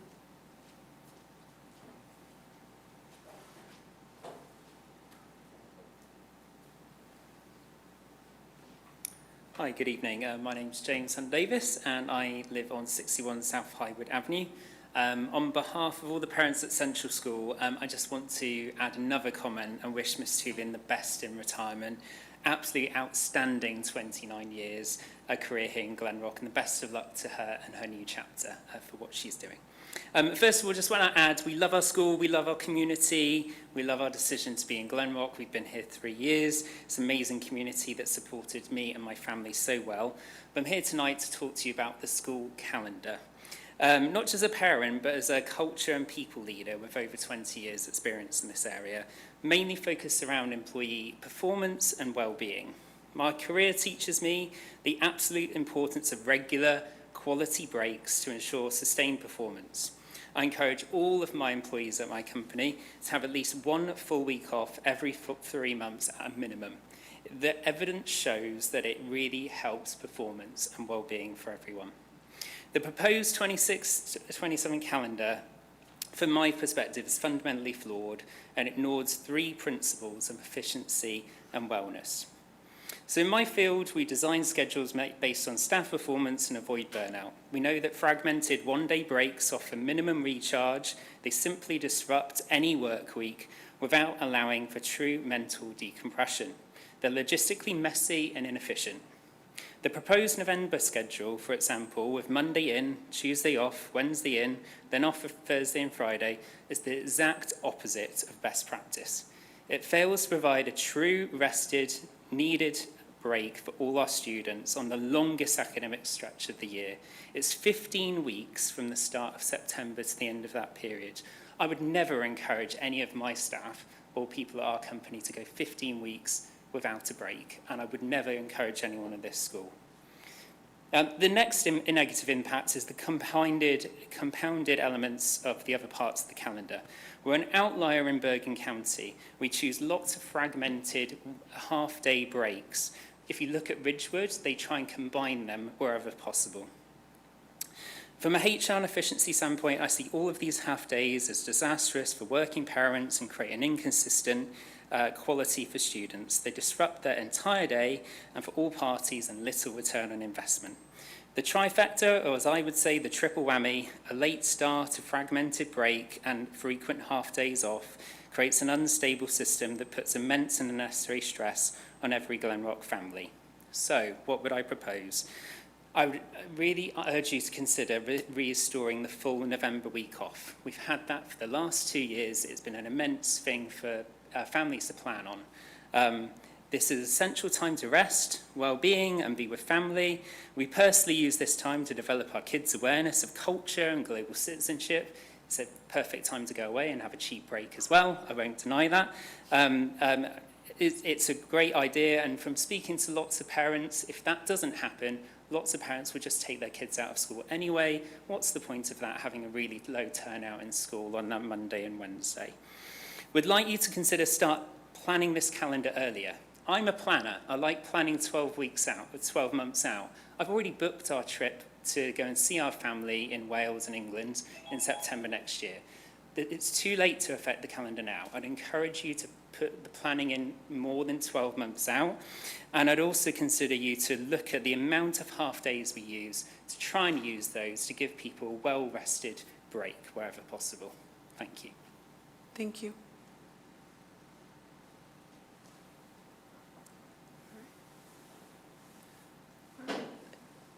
If there are no additional comments from the public, we'll close our second public comment session at 8:30 p.m. All right.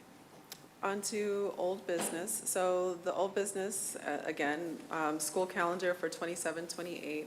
So we actually we started planning the school calendar just for Mr. Davies to know, like even a year earlier. So we're actually talking about 27-28, which is not this coming year, but the following year that you see here.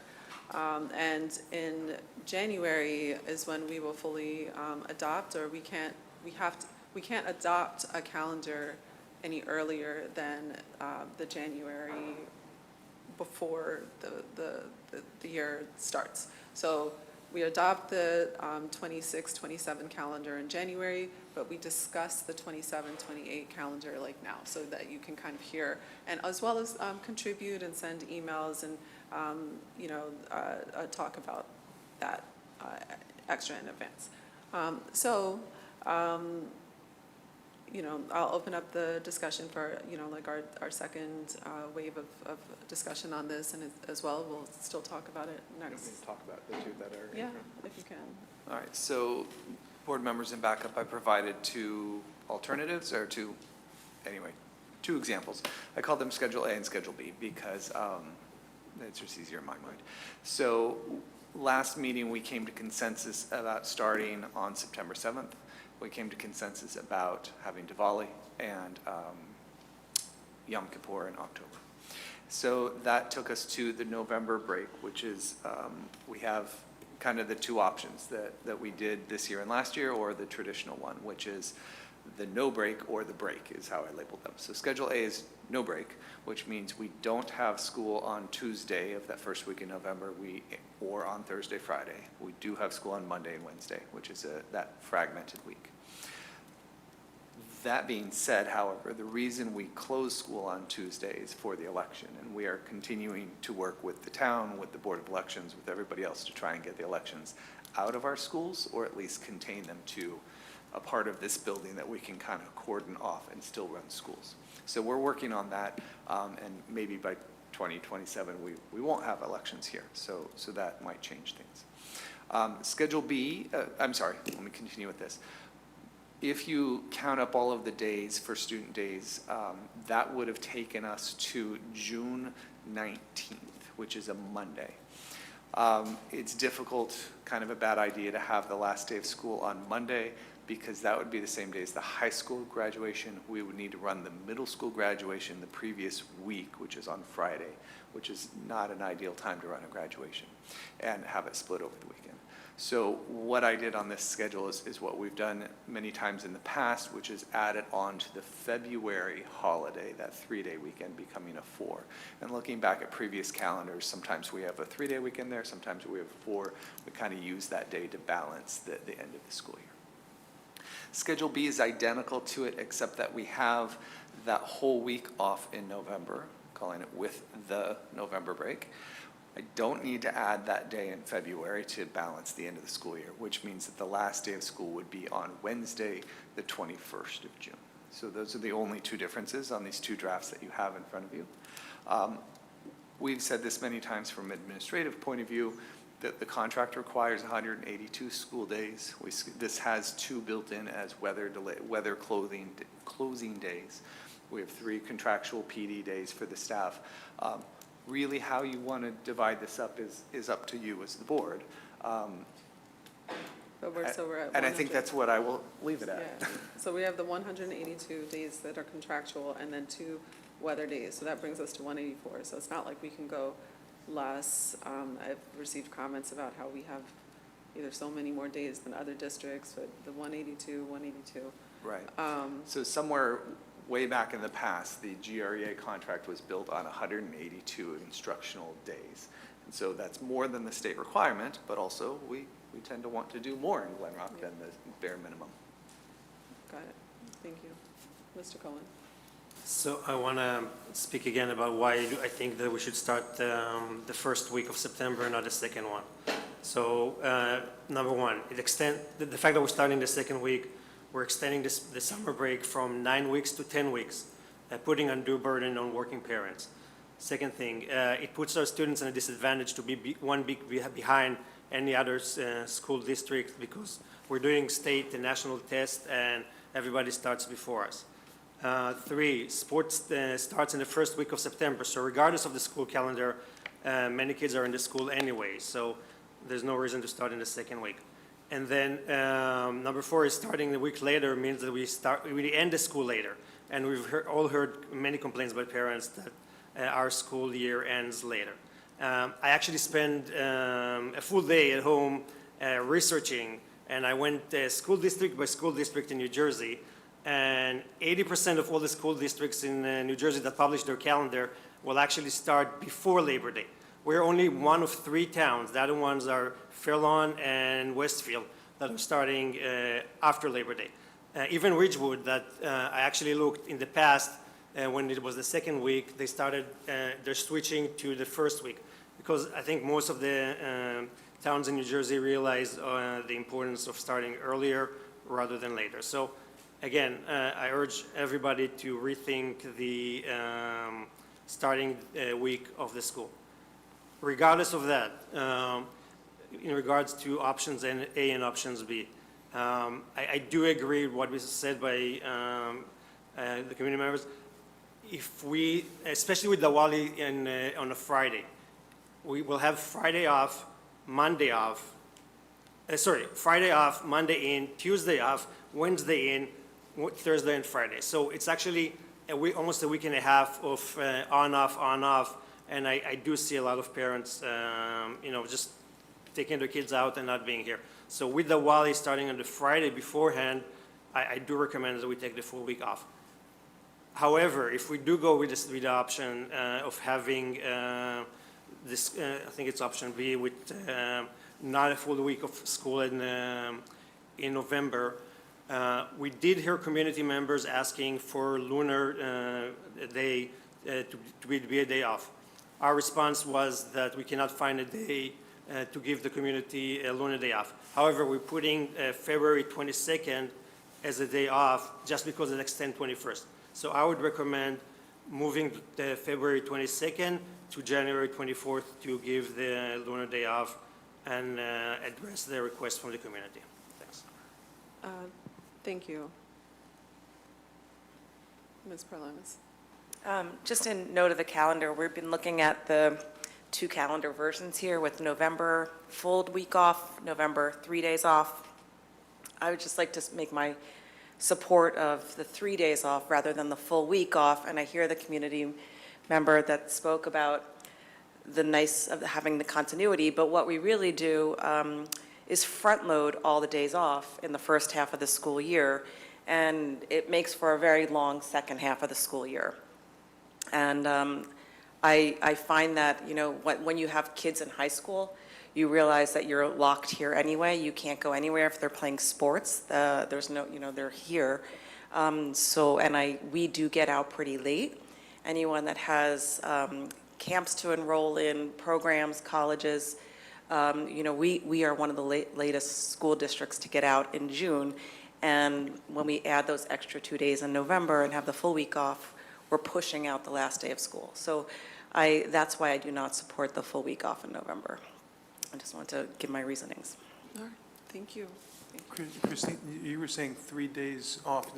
Just to clarify, you meant to have school on Tuesday to find that solution?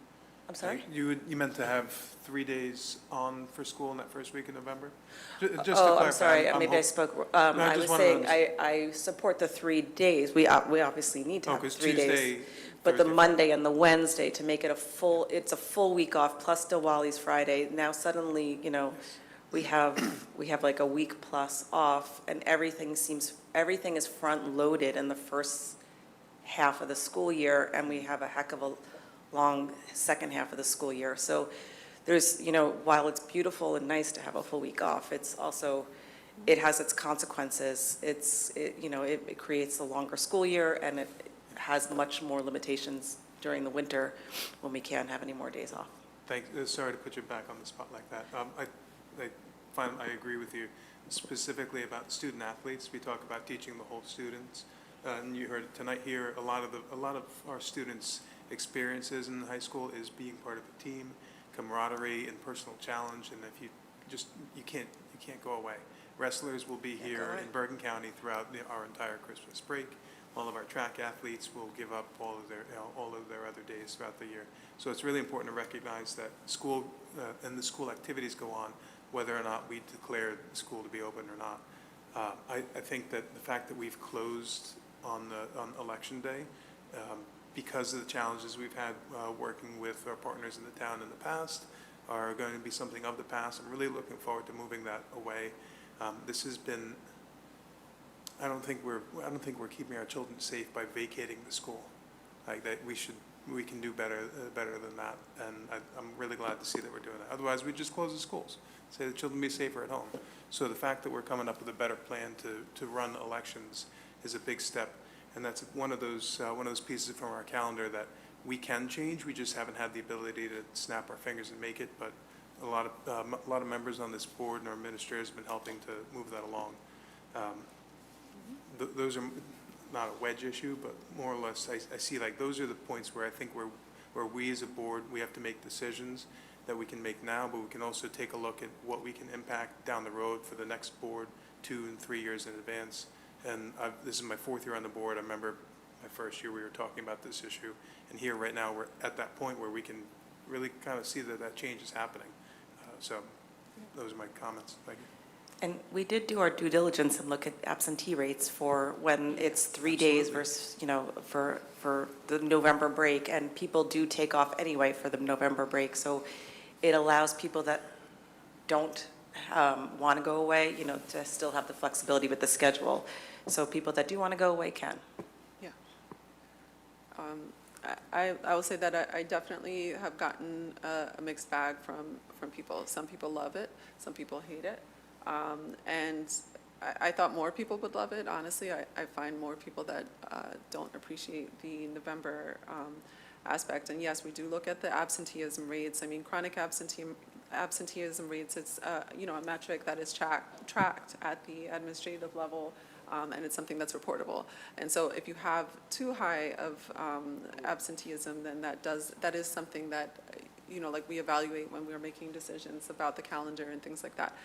So yes, I also look forward to having the elections removed from the school. I think that this will put this issue to bed per se. So we could be talking about something here in 27, 28 that is actually resolved completely, and that's the goal.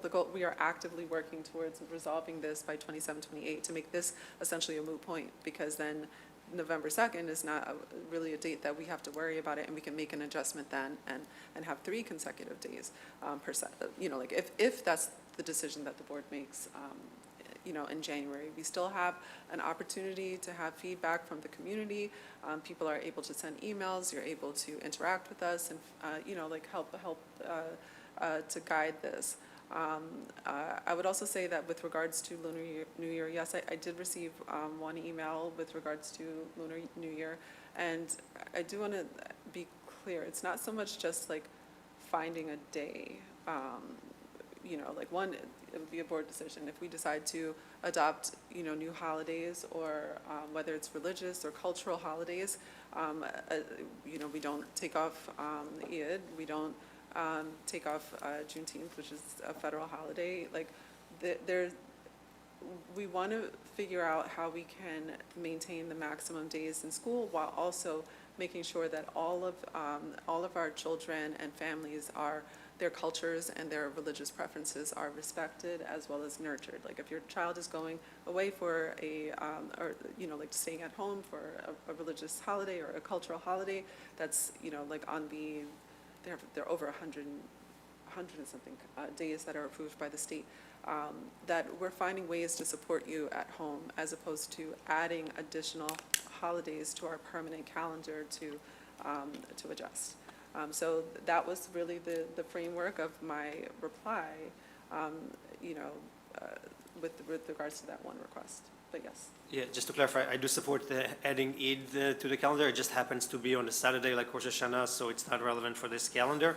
And I agree, we cannot adopt everything, but we can look to what communities around us and what's acceptable or typical in Bergen County.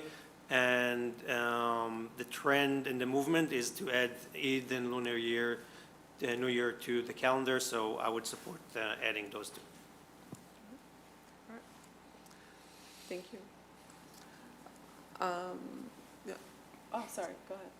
Just to add the point on the elections, we're actually meeting on Thursday with the borough administrator and the borough clerk, and the sole topic of that meeting are the elections. Thank you so much for that update. Looking forward to any progress there. And I know it is a complicated process, and so I appreciate all parties looking into that.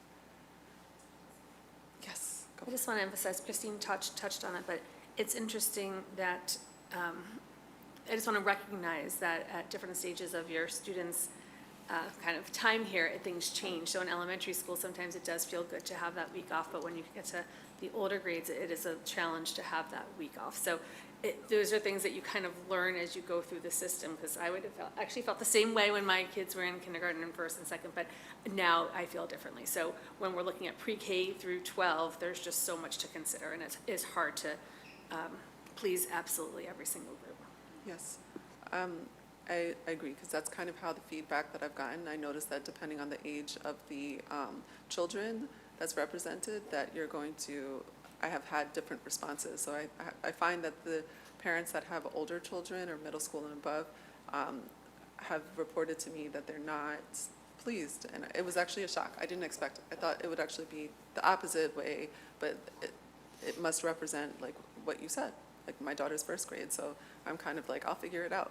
But I know other people, it's not so much that way. Thank you. Yep, well, we still have, you know, a whole like almost 3 weeks of feedback that we can accept from the community. We can continue to have these discussions, share the information, and you have, like, we'll make the, when I say final determination in January for the draft. And then we would adopt the draft 1 year from now. So, that's it. All right, on to new business. So in new business, the RFP that I sent you all was a, like, kind of a boilerplate RFP that Mark shared with us. And I just kind of like want to open it up. A few of you sent me either comments or questions. And the goal of this RFP, just to kind of put it out there, would just be, it allows us to just find out or get proposals from firms. It lets us know what the prices are, firms, or anybody that would be able to meet the needs of the RFP, meaning that if you're a smaller company, it doesn't have to be a large company, it could be a wide variety of things, but if you're able to meet the needs of the RFP, whatever we determine, then you're able to submit the bid, and we're able to see and evaluate whether or not you would be the chosen company to do a superintendent search. We could opt to choose one of those companies that submits the bid. We could opt to choose none of them, or we could decide that we want to delay searching for a superintendent at this time and do it at, like, we could decide that we wanted to do our own search. Like, that is also still on the table. So this is really just opening up a period for people to submit actual proposals, for us to see the differences between the companies, what they're offering, and then determine whether or not we want to choose a company, whether or not we don't want to, or we want to do it ourselves, or, it's just really an open process. So I'll open it up with that first, and then, Karen. I just want to be clear that this is not binding in any way, shape, or form. It's just kind of put feelers out there, for a lack of a better term, to see what companies are available and the price. Yes. Right? Nothing is binding. It's not binding. Yes. Just to say it for the world who doesn't live in education, RFP is request for proposals. We're just asking for proposals. So it's a very normal thing to do. Yeah.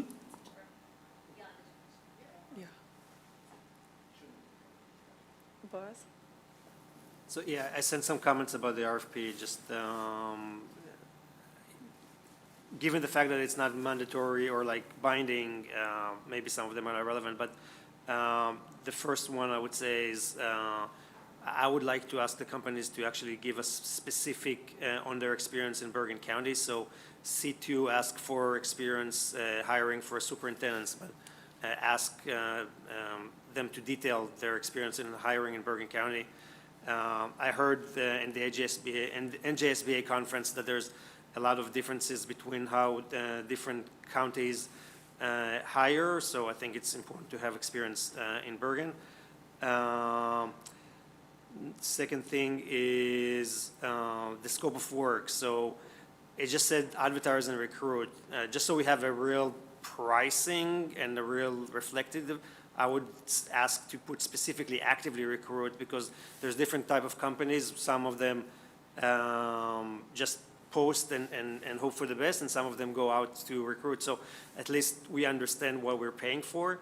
And it might not have to be mandatory, but just to get an explanation from the fee, like are there just advertising and or advertising and recruiting.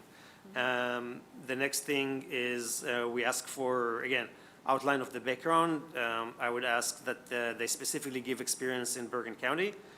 And then lastly, outline of what? Outline. Their experience in Bergen County. Okay. And lastly, the fee structure. So there is a case, and I work with a lot of recruiting companies for my job, but what happens if we end up not hiring anybody? So is there, I'm not saying there will be, but just like some clarification of what happens with the fee if we're not ending up hiring anybody. Some of the companies will give a refund, some of them will give us credit for the future. So if we can add that as a request for an explanation. So those are my comments on that.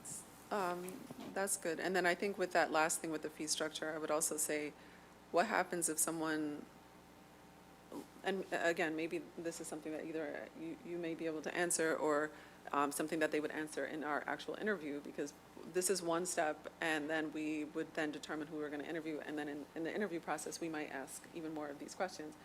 I'll just say this one, and if somebody comes that they don't bring, like if it's somebody that directly applies that is not necessarily one of their people, does that change?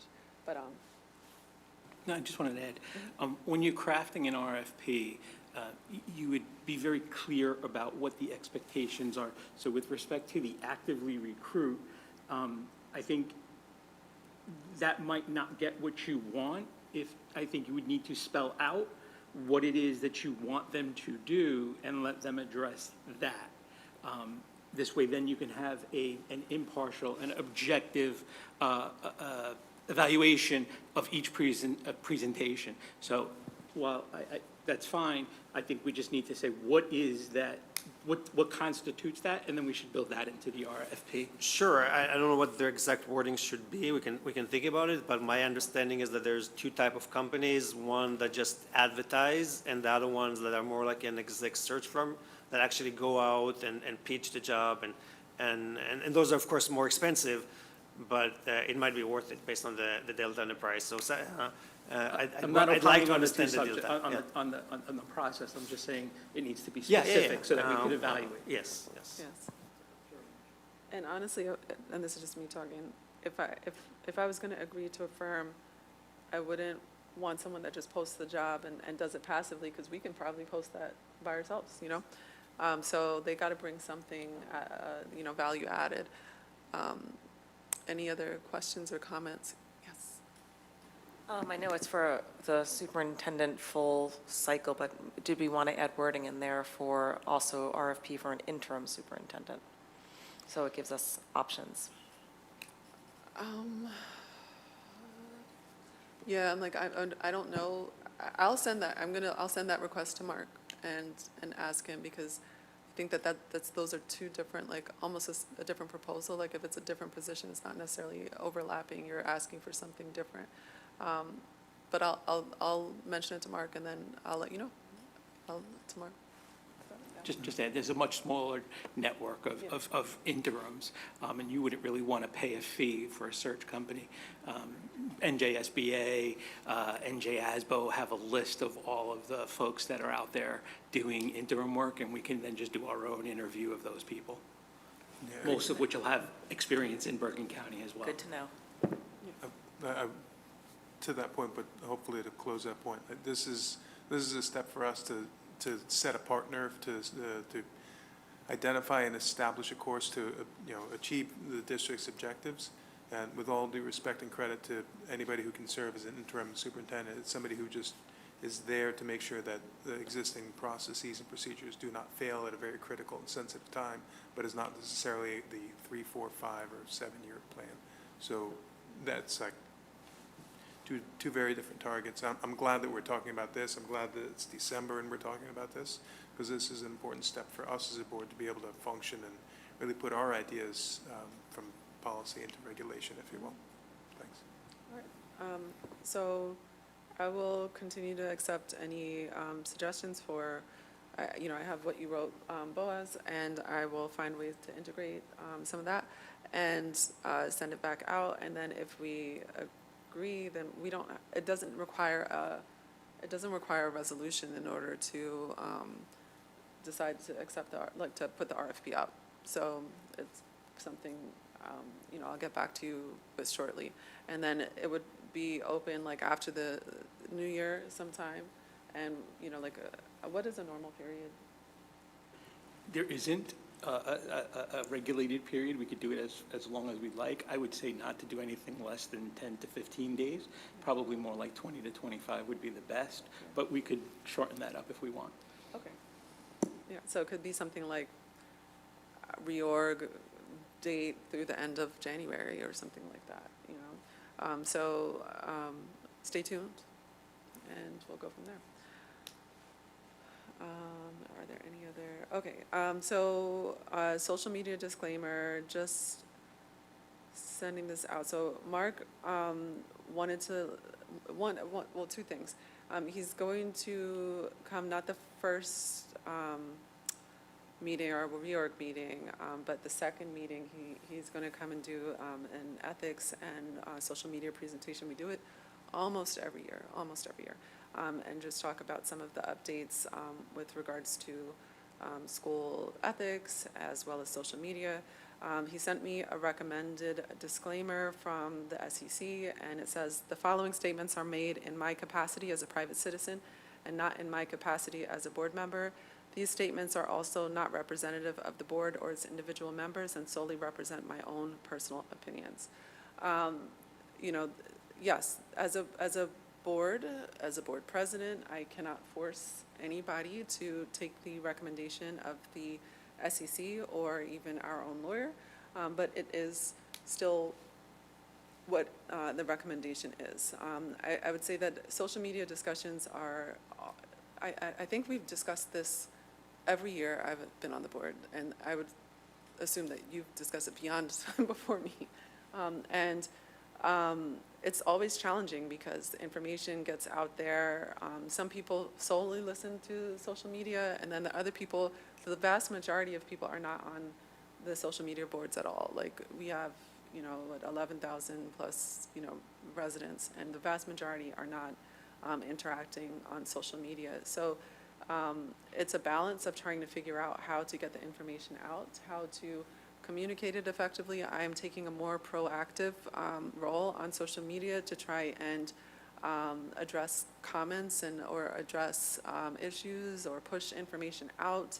I'm trying to do that because it's easy for me to do it because I can be the spokesperson for the board. And so I'm pushing that information out. But yes, you do have your First Amendment rights, or you have your ability to speak, on social media. It's just, it is like a caution because it is very difficult for us to be both board members who have either detailed inner workings of like the internal discussions that are going on with any like one, given topic, and then also be like a free person out there that is saying like, I'm just speaking on behalf of myself, but it is challenging. It is consistently challenging. And because this question, comes up for me a lot in person, in my inbox, in text, and phone calls, I definitely want to just state it again. And there we are. Any questions or comments? I know we'll talk about it a bit more when Mark comes and gives us our annual presentation, which really it's helpful because every year we try to do it either around reorg or like right after, because we have new board members that come on board. And so it's just a nice way to just kind of like start over and brush up. Another thing that I wanted to bring up, so thank you again for the Conversations at the Rock.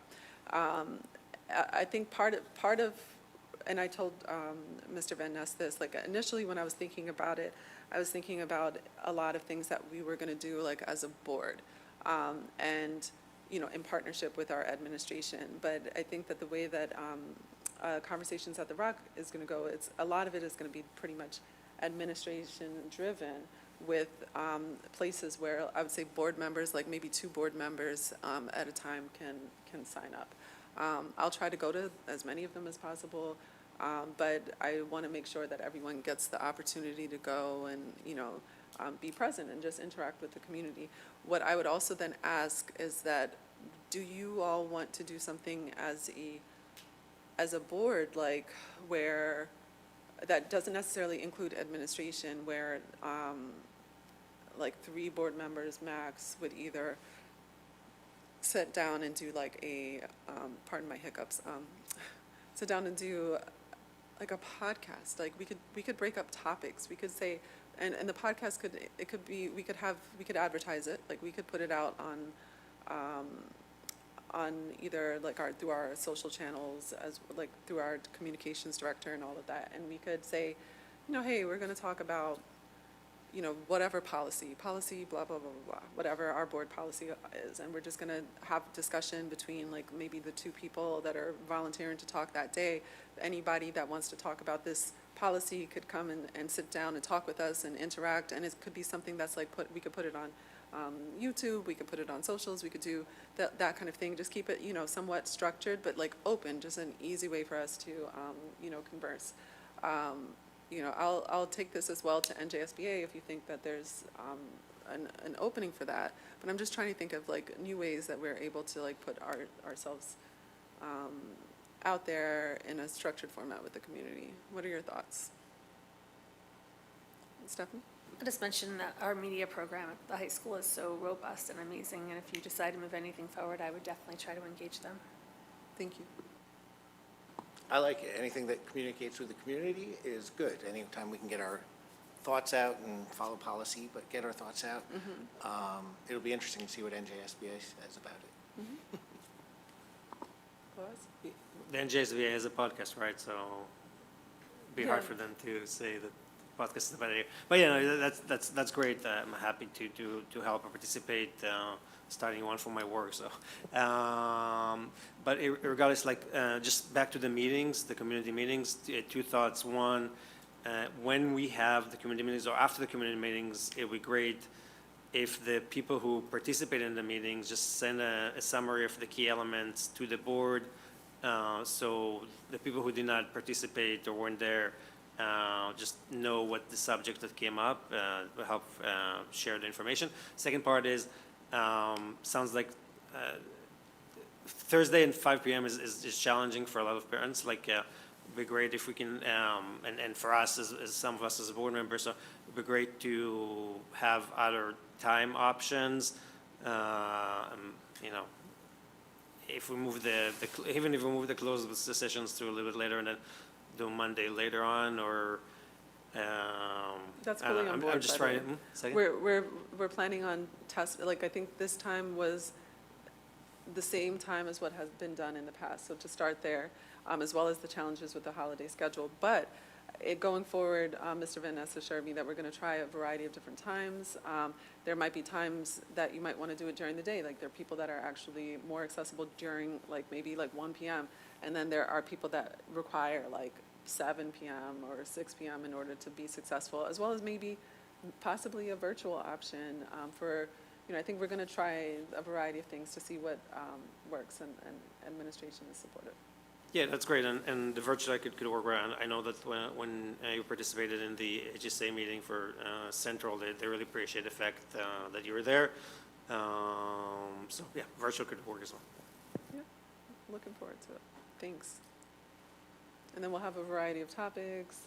I think one thing that came up, perhaps there'll be a discussion on the literacy program, and anybody that's passionate about that might be able to come and ask questions and learn about what the literacy program currently looks like. There may be topics on various supervisors or math. I know Ms. Della Fortuna showed up to this one. It was really nice to have her there, and thankful for that. And yeah, and then on top of that, some of the feedback that we received, we wrote down, and it was okay, maybe that could be a presentation in the future. There was a lot of interest about the vocational VOTAC programs and alternate pathways that came up.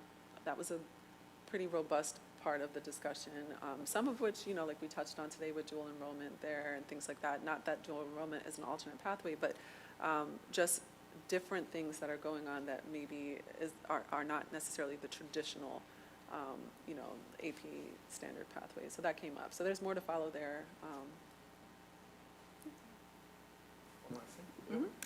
One last thing. I mentioned this, I think, a little while ago.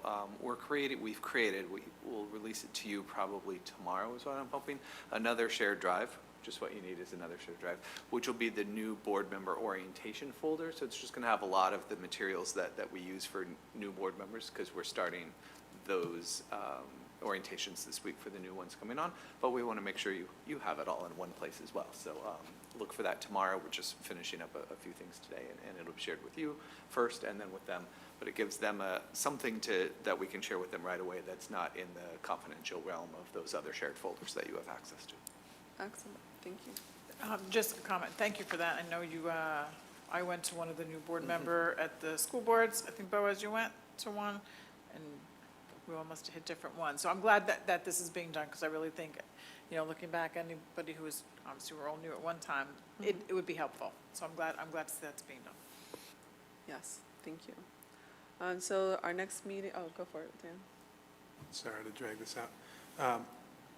I'm really glad to see that we're finding ways to engage with the community. If it's not a full board meeting, it doesn't mean we're any less trustees. It just means that it's an opportunity for us to engage and create dialogue. We're bound by Robert's rules when we're sitting here, but we can also listen and it's an easier pace to communicate. So I think what I'm seeing is we're modeling the behavior for ourselves that we said we wanted to see, finding ways to communicate out, let people know that we're going to be there. You got 5 people there, good, that's a good start. So now the more that people see that like this body is trying to create those opportunities, the more chances we'll have to be able to hear people back, hear them communicate back to us. Yep. And it's a lot, you know, like getting that feedback from the community is always great.